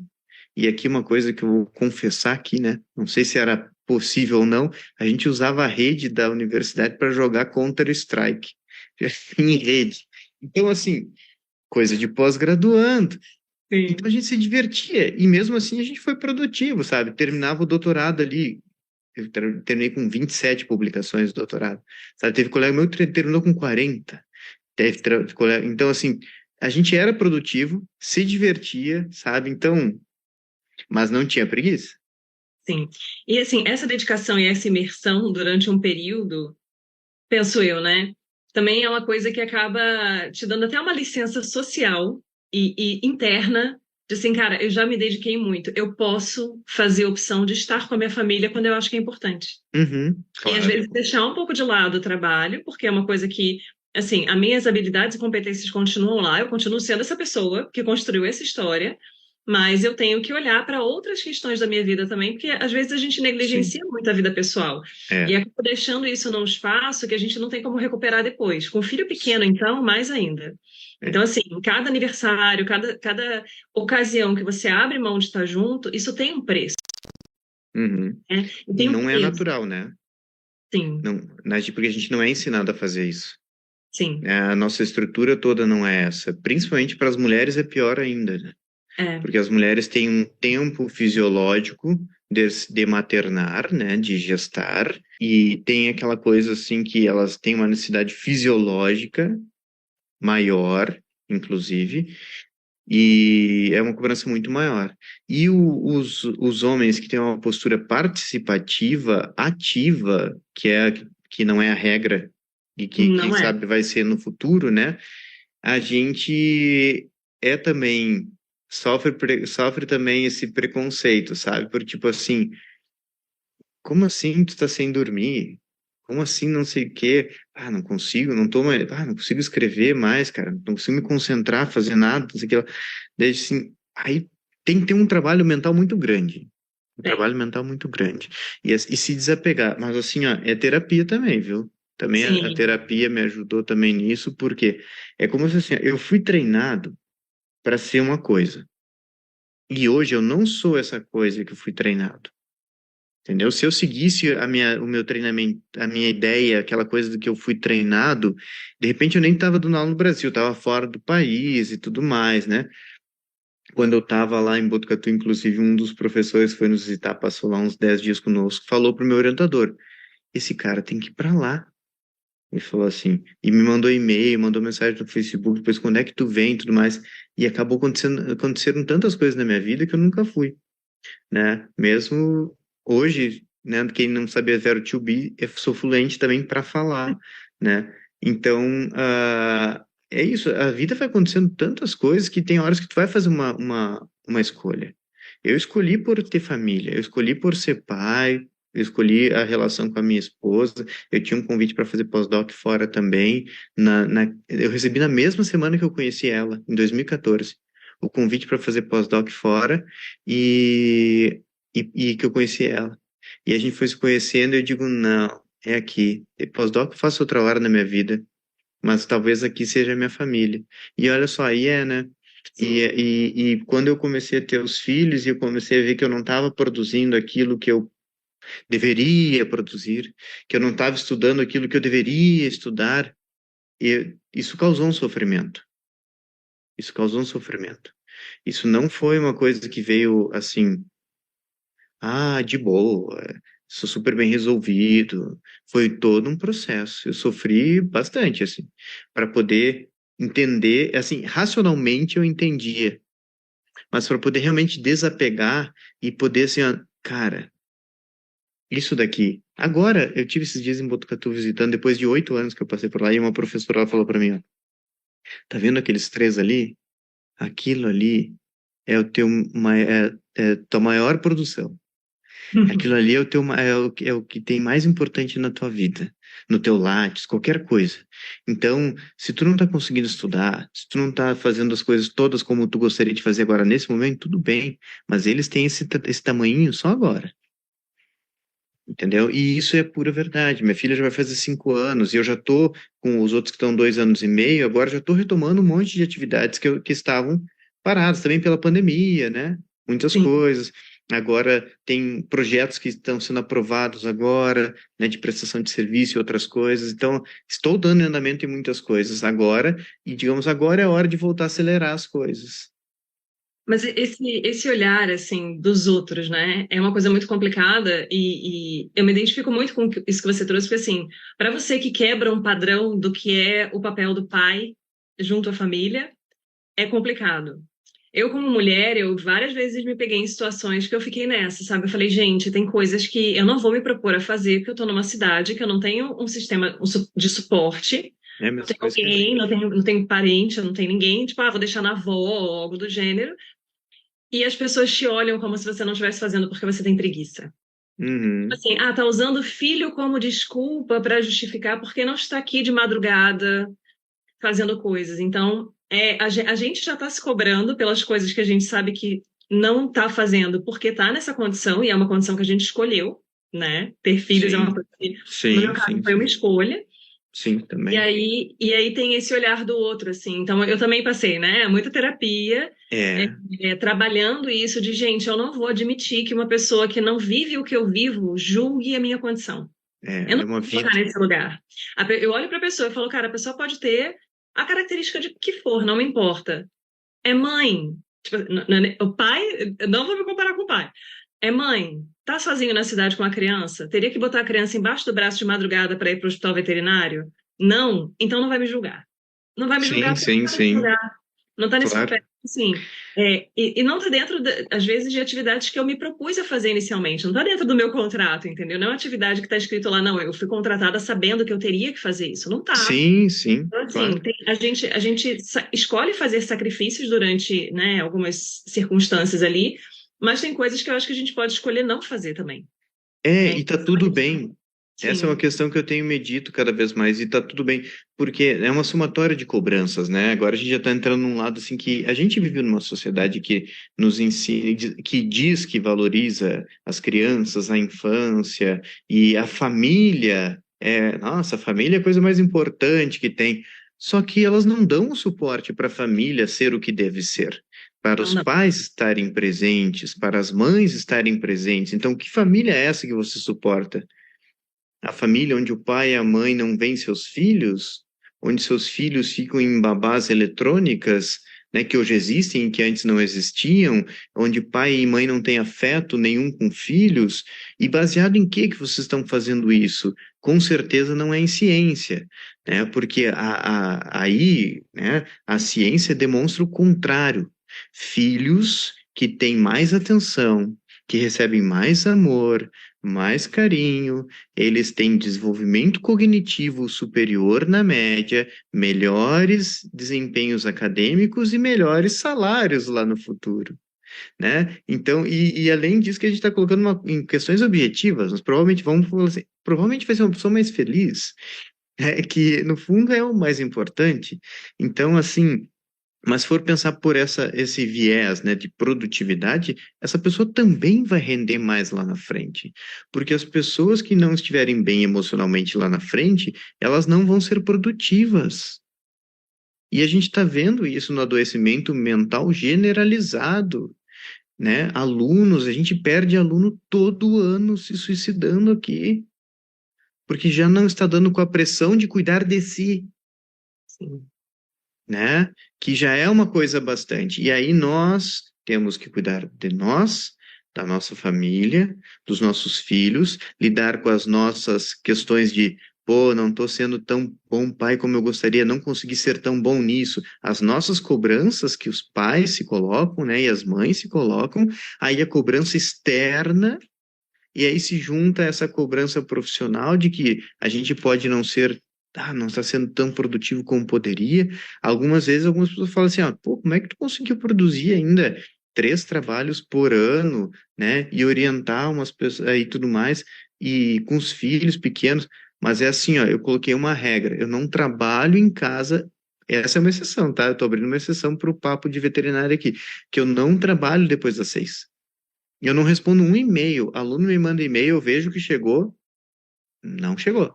Quer dizer, eu vi que chegou, mas eu só respondo no outro dia. E o WhatsApp eu já mando no primeiro dia de aula. Vocês mandarem o WhatsApp fora do horário, não vou responder. Vocês só vão saber me deixar irritado, porque vocês não estão tendo respeito, né? Então, assim, e eu coloquei essa condição. Então, quando eu estou na universidade, eu diminui bastante o meu tempo de cafezinho, viu? De, tipo, trocar aquela conversa e tal. Eu fico muito focado aqui no que eu estou fazendo, porque eu não quero ter que gastar tempo da minha família para fazer o que o meu trabalho exige, sabe? Então, assim, final de semana, não corrijo prova. Não, me nego. Corrigir prova. Eu corrijo no intervalo de uma aula, de outra, sim, dou o meu jeito, mas eu já instituí algumas coisas, porque se eu não respeitar o meu horário, se eu não colocar isso, as pessoas não vão colocar. Elas vão te usar para que tu faça, que tu seja eficiente, e daí eu respondi meio assim, chegava eu respondia, chegava eu respondia. E aí eu vi que toda hora isso estava cortando minha atenção. E eu não estava conseguindo fazer outras coisas. Então agora eu checo o e-mail de manhã, depois eu checo o e-mail de tarde. Se alguma coisa é importante, alguém vai me ligar. Se é uma coisa urgente, vai me ligar, vai mandar uma mensagem e diz, olha, eu preciso de agora isso. Eu falei, beleza. Aconteceu algumas vezes. Aí eu desmarco o que eu tenho para fazer na tarde para fazer aquilo, sabe? Mas a gente tem que impor esses limites também. E a gente vai ser também criticado, provavelmente pelas costas, por isso, mas tá tudo bem, Tudo bem? tudo bem. Temos mais uma pergunta aqui. Manda ver. Quais as estratégias que você acha que podemos utilizar para transpor as barreiras entre a clínica e a patologia? Vemos hoje muitos clínicos que não fazem questão de manter e valorizar esse contato. Ah, tá. Você falando do ponto de vista do patologista, provavelmente, pelo que eu entendi a pergunta. Não, ela não é da área. Ela não é da área? Ele é, né, clínica e cirurgiã. Ah, tá bom. E ela. Bom, uma coisa que eu brinco assim, ó. Você é clínico, você é cirurgião, tem o seu patologista de estimação. Né? Né? Então, tenha como um amigo um patologista. Claro que não precisa ser amigo de ir para casa, existem diferentes tipos de amigo. Aristóteles classificava isso daí, inclusive, né? Mas, assim, eu acho que foi Aristóteles, tá, gente? Põe no Google depois. Mas o amigo social, aquele que é do trabalho e tudo mais. Então, tenha uma boa relação com o patologista para que você possa fazer isso, para que você possa desenvolver esse hábito com eles. Eu posso te ligar quando eu tiver alguma dúvida, porque, né, você é o especialista, aí tu já dá aquela levantada na bola do cara, sabe? E tem coisas que você escreve que eu não entendo, preciso que você me ajude a traduzir e tudo mais. Eu prometo não ficar em cima de ti o tempo todo. Daí a pessoa, tu vai desarmando a pessoa vai ganhando confiança. Claro que daí vai depender da timidez da pessoa, quem é o patologista e tudo mais. E aí também vai, se você tá numa cidade que tem mais opções, você vai pegar o patologista que te dá essa opção, né? E aí, claro, você não vai começar a clinicar toda vez ligar para o que que eu faço? Eu falei, pô, é clínica, meu, se vira. Não, o cara não vai falar isso para ti, mas assim, tem uma boa relação, com certeza vai ser muito bom para ti e para ele também, porque daí ele também, mas aí sinta-se também que você tem que estar receptiva tá? Para receber aquela ligaçãozinha assim, ó, fulana, esse histórico aqui tá sentindo falta de informação, né? Que é da nosso lado da patologia reclamação. Isso é mundial, gente, tá? É mundial. Eu assisti uma palestra agora na ENAPAV desse ano, da Aline Rodrigues, formada lá em Santa Maria também, catarinense de Floripa lá, e ela é professora nos Estados Unidos, ela está atualmente na Louisiana? Não, Flórida. Na Flórida, ela tá na Flórida. E aí ela falou o seguinte, ela é dermatopatologista, então é o melhor amigo do clínico, né, e do cirurgião ali. Ela é especialista em dermato. E aí ela fala assim, ó, pô, volta e meia, eu pego o telefone lá e ligo, ó, ô fulano, o que que você tá suspeitando aqui nesse caso? Ela olha uma lâmina lá e tal, pergunta informação extra que não tá ali, que ela quer saber que ela acha que é importante, o cara às vezes não esqueceu de colocar, e da mesma forma, quando ela manda um laudo clínico lá, que é o dermatologista, por exemplo, que ele é especialista, ele já tem mais conhecimento, e ele olha assim, mas esse diagnóstico está muito diferente da minha suspeita. Ele liga para a Aline também. Aline, tal coisa você liberou assim. Dela, mas eu estava suspeitando isso. Ela, não, peraí, deixa eu dar uma olhada de novo. Ela, vixe, comi bola, sabe? Então, assim, ela falou assim, gente, eu né, esse termo come bola é de quem morou em São Paulo, né? Então, tipo assim, vacilei, né? Pô, aqui eu não vi tal coisa, né? Errei, ratei e tal. E uma pessoa que está lá, professora na Flórida, né? Que tem o board, né? Board Certify pela CVP. E ela falou isso abertamente, e isso que eu acho mais legal. As pessoas que seguem aprendendo, sabendo muito, cada vez mais de algo assim, né, com o termo assim, ficam muito boas naquilo, e elas proporcionalmente seguem cada vez até mais humildes do que eram, porque elas têm essa percepção de beleza, eu já sei bastante sobre isso, mas não sei tudo, e tá tudo certo, né? Então, o professor Cláudio também era uma pessoa que trazia muito essa sabedoria, a professora Dominguida, a professora Renê também. A professora Renê, ela chegou a pegar e dar moral para mim, que era um estagiário de final de curso, e a gente fez uma aposta na época, que eu achei que era um diagnóstico. Olha que metido, eu estudava histologia fazia 4 meses, e eu achava que era um negócio lá, que eu tinha achado um livro de tumores de tecidos moles de humanos, que tinha uma capa vermelha, não lembro o nome. E aí eu falei, ó, acho que é tal coisa, acho que era um sarcoma sinovial. E aí ela falou assim, não, acho que não é, acho que tu viajou. Daí, vamos apostar uma caixa de bombom? Ela falou, eu falei, vamos. Aí fizemos a imunistoquímica e deu, né? E depois não acho, hoje, sinceramente, entre nós, acho que nós dois estávamos errados, não era nenhum nem outro, mas na época eu ganhei a aposta. E aí ela trouxe a caixa de bombom e a gente dividiu entre todo mundo. Olha que legal. Prova de humildade, professora da Unesp, sabe? Uma professora, olha a pesquisadora que ela é. É isso, gente. Essa é a trajetória. Então, fugir de novo da pergunta, né? Para variar. Barbaridade. Não, temos mais uma aqui da Helena também. Que ela falou assim: eu não sou da área, mas onde hoje em dia os patologistas podem trabalhar? Existem laboratórios especializados em necrópsia, por exemplo? Ótima pergunta. Ótima pergunta. É um mercado que está cada vez maior, fortalecido e que tem ainda, com certeza, mercado para muita gente. O mercado particular privado.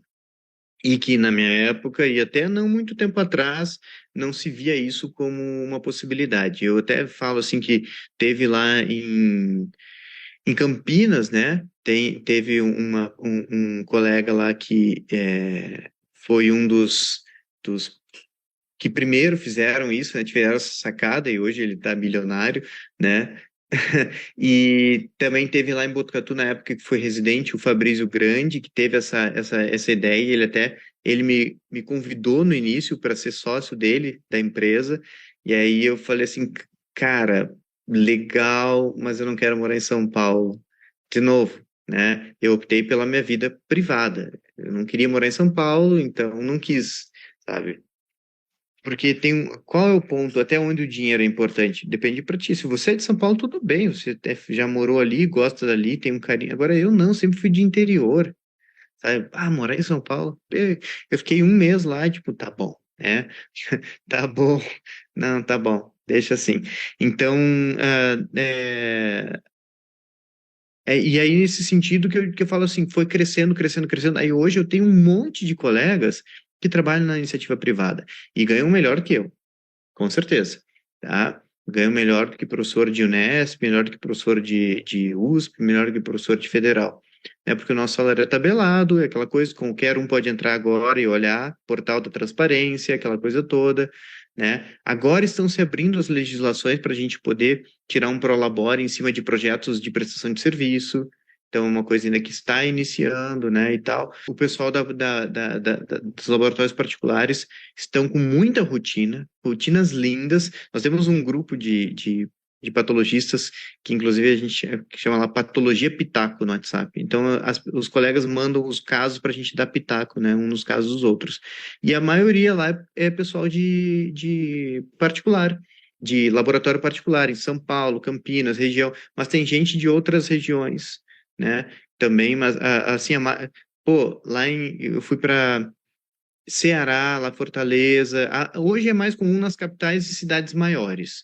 Mas, por exemplo, lá em Botucatu, há muitos anos, olha, mais de 10 anos, tranquilamente mais de 10 anos, tem o laboratório, por exemplo, da Marcela, que já está atuando lá mais de 10 anos com um laboratório privado, não quer saber de academia. Ela falou: não, não, não, eu fora de essa reunião, esses problemas de ego, quem publica, quem não publica, aluno incomodando, e prova e não sei o quê. Não, eu vou fazer minha rotina aqui, que é que eu gosto, ganhar meu dinheiro e tal. Então, olha, tem bastante mercado, bastante mercado. Talvez se eu tivesse essa ideia lá atrás, eu nem fosse para academia. Eu acho difícil, porque, assim, quem gosta desse negócio, assim, é como se fosse, tem uma expressão meio antiga, assim, é como se fosse uma cachaça, sabe? Que você realmente se incomoda, mas gosta daquilo ali, sabe? Mas tem muito mercado. Helena, né, que perguntou. Helena, Helena. vai firme. Se você quer ganhar dinheiro e curtir a patologia no dia a dia, rotina, rotina, rotina, esse negócio, vai firme porque tem muito mesmo. Inclusive pode buscar já fazer estágio nesses lugares, né? Tem uma colega que ela, inclusive tem um Instagram que é bem conhecido, né? Que é a Natopato Descomplicada lá, né? Da Thalita, e eles, que é o Verum, o laboratório deles. É, Verum, perdão se eu errei o nome do laboratório, mas se eu não me engano é Verum. Pesquisa aí no Google, por favor, para não dar errado a referência. E eles pegam estagiários lá, né? E ela tem uma rotina super legal. Cada caso que eu falo, meu Deus, me vê uma lâmina dessa, por favor. Ela até me mandou essa semana agora pelo correio 50 lâminas de casos diferentes lá, porque tem uns casos que eu digo, cara, como é isso? Ela, não, é que a rotina aqui é muito grande. Então, claro, né? Aumenta a chance de virem casos mais. É bem bacana, né? E é interessante essa mudança de perfil, né? Que isso, na verdade, vem acontecendo em várias áreas, assim. Então, na época que eu estava na residência também, eu lembro que o pessoal que fazia residência comigo, que eu gostava de cirurgia de grandes, principalmente cirurgia de equinos, né? Tinha um pouco aquela coisa, eu gosto de cirurgia de cavalo, onde é que eu vou operar cavalo? Na Uhum, universidade, não tem jeito, é isso aí, né? Área uhum, acadêmica e tal. E a própria Guta, né, que é a Maria Augusta Berlingieri, que fez residência comigo, hoje ela tem um hospital de equinos. E isso cresceu, sim. isso explodiu no Brasil, né? Então isso já está disponível em muitas áreas. E para outras áreas da veterinária também. Então, a gente tem visto mais, né, esse crescimento. Tem uma colega que era professora lá em Viçosa. Ela também fez toda a pós-graduação dela na cirurgia de grandes lá de Botucatu. E aí eu falei com ela outro dia, 6 meses, 7 atrás, sei lá, um ano, não sei. E ela falou, não, mas eu não tô mais em Viçosa. Eu falei, como assim? Não, eu pedi exoneração, minha empresa de diagnóstico e de cavalos e tal. E porque ela disse assim, não, eu gosto de academia, mas não tava mais, sabe, me dando tudo. Não, Sim. o retorno já não estava valendo a pena. E ela largou mão. E eu lembro que eu conheci agora lá em João Pessoa também, né? Que eles têm laboratórios também que muito bons também lá mas geralmente nas capitais, né? Ou cidades maiores, ou então São Paulo também, que tem muita rotatividade e tal.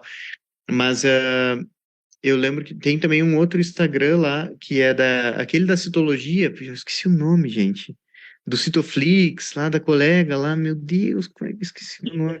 Mas Nossa, vocês colocaram. É assim, ó, ela tem uma rotina fantástica de citologia. O Instagram dela tem sei lá, umas 40 mil pessoas que seguem ela, de tão legal que é, bacana que é a rotina dela. É lá em João Pessoa, na Paraíba.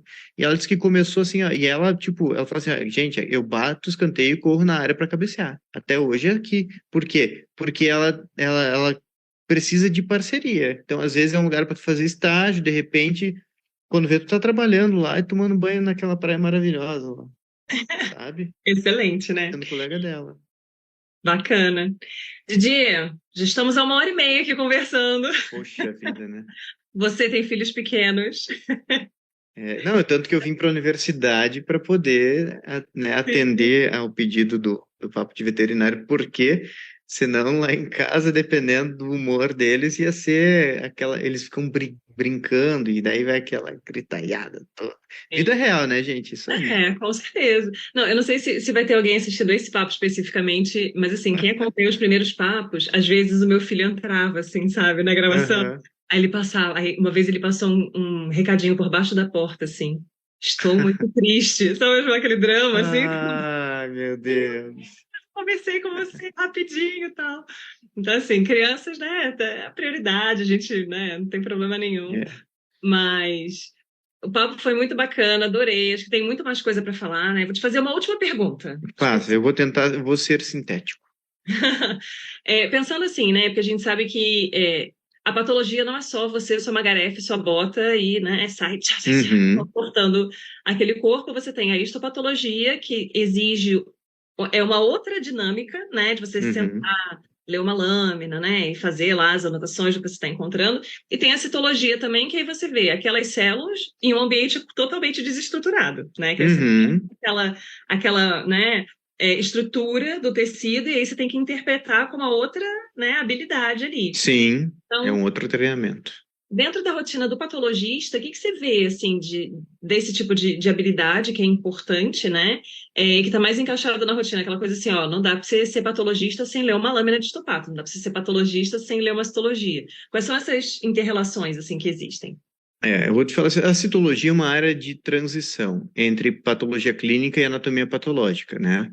Até a citologia aqui no Brasil, ela se tornou muito mais forte primeiro na patologia, graças a Botucatu, né, que começou na década de 90 a fazer isso ainda, mas nos Estados Unidos ela era inclusive uma atribuição do laboratório clínico, da patologia clínica. Então, essa área, eu digo assim, a pessoa pode ser patologista sem ver citologia. Só vai deixar de ganhar dinheiro, porque tem muita citologia, né? Como é um exame rápido, né? Que tu não tem que anestesiar na maioria das vezes o animal, tu não precisa tirar um fragmento dele, é mais aceito pelos tutores, é um exame de triagem excelente, custo menor, inclusive, é a primeira aceitação. Então, eu acredito que hoje o patologista precise da citologia até para poder ganhar dinheiro, né? Sendo práticos assim. E também porque você daí cria uma fidelidade com alguns clientes que depois vão te mandar estopato. Porque a citologia, ela é definitiva em poucos casos. Eu não estou dizendo que ela não faça diagnóstico, mas, por exemplo, eu fiz a citologia, eu disse é mastocitoma. Depois vai ter que tirar aquele mastocitoma. E aí vai classificar na histopatologia. Ah, mas tem a classificação de Campos e colaboradores 2016, tá? Tem, mas o padrão ouro ainda é histopatologia, né? Apesar de ser um ótimo trabalho esse que eu citei, né? Então, citologia, porta de entrada. Histopatologia não tem como fugir, porque a segunda maior rotina vai ser essa. Porque é mais fácil você mandar um pedaço do cachorro ou o cachorro inteiro morto depois. A pessoa pensa, o que eu vou fazer? Não, o cachorro já foi, vou enterrar. Então, a rotina é muito maior de cito isto. Então, você tem que saber microscopia. Essa foi uma coisa que eu demorei para acordar na minha graduação. Eu fui acordar no meu estágio curricular. Lá, eu gostava tanto de necrópsia, tinha tanta necrópsia que eu não... eu olhava a microscopia, sentava na medusa lá com o pessoal naquele microscópio de vários oculares e tal, mas assim, eu fui dizer assim, não, para eu ser patologista eu tenho que saber microscopia. Foi quando eu fui para o meu estágio curricular. Daí foi sentar a bunda e olhar e ler, olhar e ler, olhar e ler, e aí saber que você nessa muitas vezes tem uma tendência de querer achar muito diagnóstico E aí que você precisa de tutoria de pessoas com mais experiência para te dizer, ah, não, isso daqui é um artefato, não, isso daqui não é tão maligno quanto você está achando, e assim assado. E depois a autópsia, eu vou te dizer que hoje em dia, para o patologista de grandes centros, ela nem é tão importante. Olha só o que eu estou falando, é o que eu adoro fazer autópsia, principalmente a campo. Mas eu estou falando assim, depende do seu perfil. Você está morando aonde? Né? Ah, eu estou morando numa cidade do interior do Rio Grande do Sul. É importante que você saiba fazer autópsia, até porque se você pegar um nicho aí de grandes animais, você pode cobrar bem. Para fazer uma autópsia de um grande animal no campo, tu tem que cobrar pelo menos um salário mínimo, sabe? Não menos do que isso. E a histopatologia por fora, entendeu? Ah, não Já quer agrega um pagar. valor bom aí, né? Hã? Já É, agrega um valor bom aí. exato. Então tem que fazer isso, porque é uma coisa também que eu não sabia por ser da academia, não sabia, eu não tinha noção de como se cobrava isso fora da academia, né? E aí pessoas, amigos, colegas de fora que foram me dando esses toques. Até um professor de clínica de grandes que falou assim, não, cara, tu não pode sair por menos de um salário. Uma veterinária de Aras falou isso também. Não, ninguém faz nada por menos de um salário. Eu falei, nossa. Se me desse uma caixa de bombom, o negócio ia estar feliz, né? Aquela, né? Acostumaram a fazer tudo de graça, né? E aí, quando eu estava em escola privada, a primeira vez que eu fiz uma dessas, eu não sabia o que cobrar. A pessoa, se eu ter que pagar meio salário, tá bom? Eu falei, nossa, tá bom. Fiquei feliz. Aí depois cheguei e falei para a veterinária, falou assim, nossa, tinha que ter cobrado um salário. Meio salário é muito barato.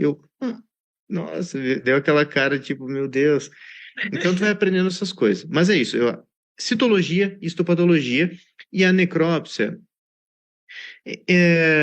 Por que é que eu sou patologista bem raiz, assim, eu tive uma formação bem raiz. Então, assim, cara, a necrópsia te ensina tanto, ela te ensina tanto. Então, se tiver oportunidade, faça, porque você vai aprender muito e sempre, sabe? Você tem ali todo um organismo à sua disposição, te dando informações, sabe? Esperando para serem coletadas ali, né? Então, claro que daí tu tem que ter o estudo junto, né? Então, tem que ter sempre a lâmina de HE, a lâmina de citologia e um cadáver ali, mas ligado a um cérebro pensante e preparado. E esse pensante preparado é com o tempo. Não adianta, não é da noite para o dia, tá? Então, não sei isso. Não, vai lá. Depois tu não sabe hoje, não sabe ainda. Não sabe ainda. Eu só uma última ressalva como clínica, eu fico muito triste quando o animal vem a óbito e fala assim: não, meu proprietário não quis fazer necrópsia, levou embora para casa, para É, enterrar. Aí eu fico assim, uma lágrima escorre assim. é, Gente, a eu, oportunidade que a gente tem, né? inclusive um parênteses nisso, posso dizer, assim, a vocês, aprendam, passem a usar autópsia, passem a usar o termo autópsia, né? Tem um trabalho de 2012, acho que é da Veterinary Pathology, que eles fizeram uma letter, e aí eles colocam assim, necropsy or autopsy. E aí eu li faz muitos anos esse trabalho, mas eu lembro que eles falaram assim que ambos os termos podem ser utilizados e que a autópsia tem a tendência de ser mais aceito pelos tutores, né, pelos proprietários, porque é um nome que não necro é uma coisa necrotério, morte, uma coisa mais assim sombria, né? E autópsia eles vêm nos filmes, na novela, no dia a dia. Então, se você fazer autópsia, né, parece mais chique, e aí a pessoa tem a tendência de aceitar mais. Então, até uma terminologia pode ajudar nisso. E assim, pô, autópsia é demais. Eu falo necrópsia ainda, né? Porque, mas quando é com proprietário, tento me lembrar antes, não, autópsia, autópsia, porque funciona mesmo, né? E Não, eu fico triste também, quando você nossa, digo, teve um cachorro que tinha aqui, a gente conseguiu achar no sangue dele tripanossoma, provavelmente era tripanossoma cruzi, nossa. ou uma coisa assim, sabe? A gente queria identificar qual era a espécie, mas era um tripanossoma, com certeza, era um tripanossoma no cachorro. E aí tinha no sangue o cachorro. Só que aí não conseguiu fazer biologia molecular e o cachorro foi tratado, coletaram o sangue, ele já tinha sido tratado, não tinha mais carga suficiente e tal, morreu o cachorro. E aí eu falei, vai trazer para autópsia? Não, enterraram. Meu Deus, uma coisa super rara e tal, então eu tenho dessas aí. Eu te Sim. entendo.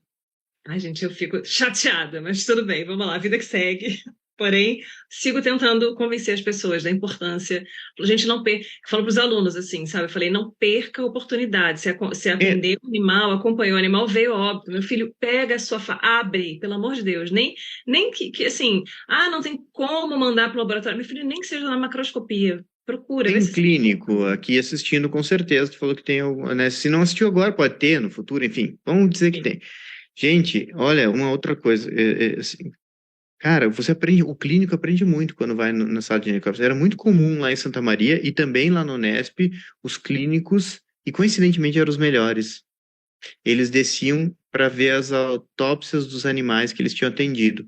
Isso, o que que aconteceu aqui? O que que eu poderia ter feito? Tanto mais. Eles veem o desfecho final, aprendem muito. O professor, eu lembro lá de Santa Maria, o professor Mazanti, que faz hoje cirurgia de coluna, trabalha com neuro e tal, ele ia em todas as autópsias, todas, que tinham um caso de neuro, ele estava lá em todas as autópsias de neuro, que era o foco de interesse dele, né? Sim. O professor Alexandre ia assistir sempre as de grandes, lá assim, professor Rogério, Amorim também. Então, assim, gente, façam isso mesmo. Se vocês não tiverem como encaminhar o top, né, não tiver numa academia, busquem um livro de necrópsia. A gente tem um publicado, né? Só que não tem mais para vender, então por isso que eu nem fiz propaganda. Mas a gente tem um livro de necrópsia e vendermos todos, vão ter que fazer uma segunda edição. E é um livro brasileiro, assim, 24 capítulos, super completo, tudo colorido. Lá, vão ter que fazer a segunda edição dele. Mas, sabe, ache uma técnica de necrópsia, aprenda para aquela espécie que você trabalha, aquela técnica de necrópsia, tire fotos e aí fale com o seu patologista de estimação. Seu amigo patologista, que ele vai lhe ajudar em alguma coisa. Com certeza. Eu, quando estava em Botucatu, eu descia com a turma do rodízio da clínica. É isso. Gente, o animal morreu, vamos lá ver. Às vezes o rodízio da clínica era na patologia, a gente ia lá, falei, gente, aí lógico, né, chega na patologia, pede licença, pergunta Claro. se tem problema eu descer com a turma, né, porque a gente também não quer bagunçar, tem que ter essa questão, né, Noção, né? dessa educação também, né? Educação e bom senso. Sim, mas é maravilhoso. Eu fui Muito monitora de importante, patologia se durante tem a graduação. acadêmicos aqui nos ouvindo, discentes, educação, bom senso, com licença, bom dia, obrigado, segue valendo, viu, galera? É verdade. E a Tá? mensagem do WhatsApp? Então, prof, não sei o que, não sei o que, não sei o que. Eu sempre respondo, bom dia. Primeiro Manda, lugar, às vezes, quem é eu não você? Que sei não botou nem o nome na quantas vezes eu mensagem. perguntei quem é você, é direto, né? Outra coisa, se a pessoa me conheceu hoje, ela já começa, Didier? Eu falei, gente, que intimidade é essa? Uhum. Sabe? Nem te conheço, sabe? Então, É assim, comum, mas ok. me causa Até estranheza. hoje eu chamo os meus professores de professores. E assim, né? Professor ou senhor, professora, senhora. Aí chega lá o Sabe? nosso aluno, ô Thaís. Eu fico assim, hã? É comigo? Professor, o senhor, não, é verdade, meu, Uhum. até hoje, É? até hoje. Eu? Se eu Nossa, for falar com o professor Alessi hoje, olha aqui, professor Alessi, eu não vou chegar assim, ô Alessi, aham, nossa, falar, jamais. professor, sabe? Jamais. E aí, claro, alguns que já têm muita intimidade, assim, já começa diferente, né? Tipo, a Renê eu chamo de Renê. Mas, assim, Assim, e isso que é interessante, né? Você sendo colega de profissão já, você já passou da fase que você era sim, estagiário, eu sou professor, mas eu continuo você é chamando alguns professor professores também. de professor. Sim, isso é uma questão que é importante, assim. Se a pessoa virar para você e disser assim, não precisa, me chama de você, ok, né? Você foi Sim. autorizado a isso. Aí eu Mas vou ter que trabalhar internamente para principalmente- conseguir fazer isso. Sim, mas principalmente os mais velhos. Isso. Uma coisa que os alunos de hoje não têm muita percepção. Você vai fazer estágio com um cara, ele tem cabelo branco, chama ele de senhor, de professor. Não chama pelo nome, senão você vai levar uma voadora, né? Não, até hoje não leva, né? Porque tá todo mundo preocupado em não cometer assédio moral, essas coisas e tal. Mas, assim, na cabeça da pessoa, ela vai te dar uma voadora. Sim, vai, com certeza. Didi, então, infelizmente, vou encerrar por hoje. Não, Muito também obrigada. senão o pessoal não aguenta, né, Gê? A gente assiste em parte, dá uma pausa ali, marca um minutinho. Vai lavando uma depois louça, você volta, assiste um né? pouco. É como eu assisto as coisas, vou lavar uma louça. Se tem no Spotify, eu escuto enquanto estou indo de um lugar para o outro. Sim, depois a gente vai transformar o áudio em podcast também. Demora um tempinho, mas sai lá no Spotify também. Ah, Então, legal. ampliando as plataformas. Não, maravilha. Mas muito obrigada, né, por você ter disposto do seu tempo e ter se organizado com a esposa, né, com toda a rotina familiar para estar presente aqui com a gente. Fiquei muito feliz de você ter aceitado o convite. Acho que é muito bacana a gente ter essa troca. Inclusive, o nosso primeiro contato foi eu te mandando uma mensagem. Escuta, dá uma olhada numa lâmina aqui, né, que eu te mandei pelo Instagram. Então, assim, você tem um Instagram muito bacana, né, também Histologia Descomplicada, né? Ah, verdade, a gente não falou, tinha que ter falado no início, que a pessoa estava assistindo. Né, Tudo bem, a gente bota lá o arroba no final só da para os descrição do guerreiros, assim. vídeo. Ou no início, quando eu apresento, assim, depois eu coloco assim, Didier Cagnani, @histologia descomplicada. E a gente vai Não botar faz mais diferença pratinho. nenhuma, né? Essa é a verdade, eu não ganho nenhum dinheiro com isso, né? Eu fiz isso Sim. para uma turma da biomedicina, e Ah, aí agora tá com quase 6.000 pessoas seguindo lá, mas eu fiz para uma turma da biomedicina que eu estava dando aula na época, e da biologia, era biologia e biomedicina, para eles terem acesso a algumas imagens mais confiáveis, assim, e acabou que organicamente, esse é o termo, né? Ela vem crescendo. é muito bacana. Então, assim, a sua história, né, tem vários aspectos que são muito importantes a gente trazer para o estudante, né, para ter essa abertura de mente, né, para áreas diferentes, para vivências diferentes, para estar disposto a trabalhar duro, a ser uma boa Sim, pessoa, né, estar aberto às novas experiências, às possibilidades que a vida vai apresentando. Eu acho que tem esse aspecto, assim, que eu percebo, né, de comum também em vários convidados, assim, a sua área vai te encontrar. A gente fica preocupado da gente, uhum, a área que a gente quer trabalhar. A área que a gente vai trabalhar isso, encontra a gente, né? isso, Então vai chegar uma hora que essa área vai se apresentar para você, você vai olhar e vai falar, cara, é isso aqui, não tem por onde, né? Tipo assim, eu estou sem é, outra alternativa, o que eu quero, o que eu amo é isso aqui. Então isso é, acontece, né? Isso é uma realidade. Então, é bem importante o aluno ter um pouco dessa tranquilidade, né? De falar, calma, sim. E né? vai Sabe ser mais fácil, a partir desse momento, você dar todo esse extra. assim, Quando você encontrar essa área, você sabe, aquelas vezes que, não sei, não vai ter, porque tu tá engajado naquilo, sabe? Tu tá ali, tu quer viver aquilo pelos poros, é uma coisa assim, maluca, assim, é muito legal quando acontece. Então, sim. calma que vai chegar. Este foi o Papo de Veterinária. Obrigada por ficar conosco até aqui. E não esqueça de compartilhar com seus colegas que também gostariam de saber mais sobre a profissão. Toda quarta-feira temos vídeos novos no youtube.com/papo de veterinária. E às segundas-feiras estarei aqui com vocês para mais um episódio. Até lá!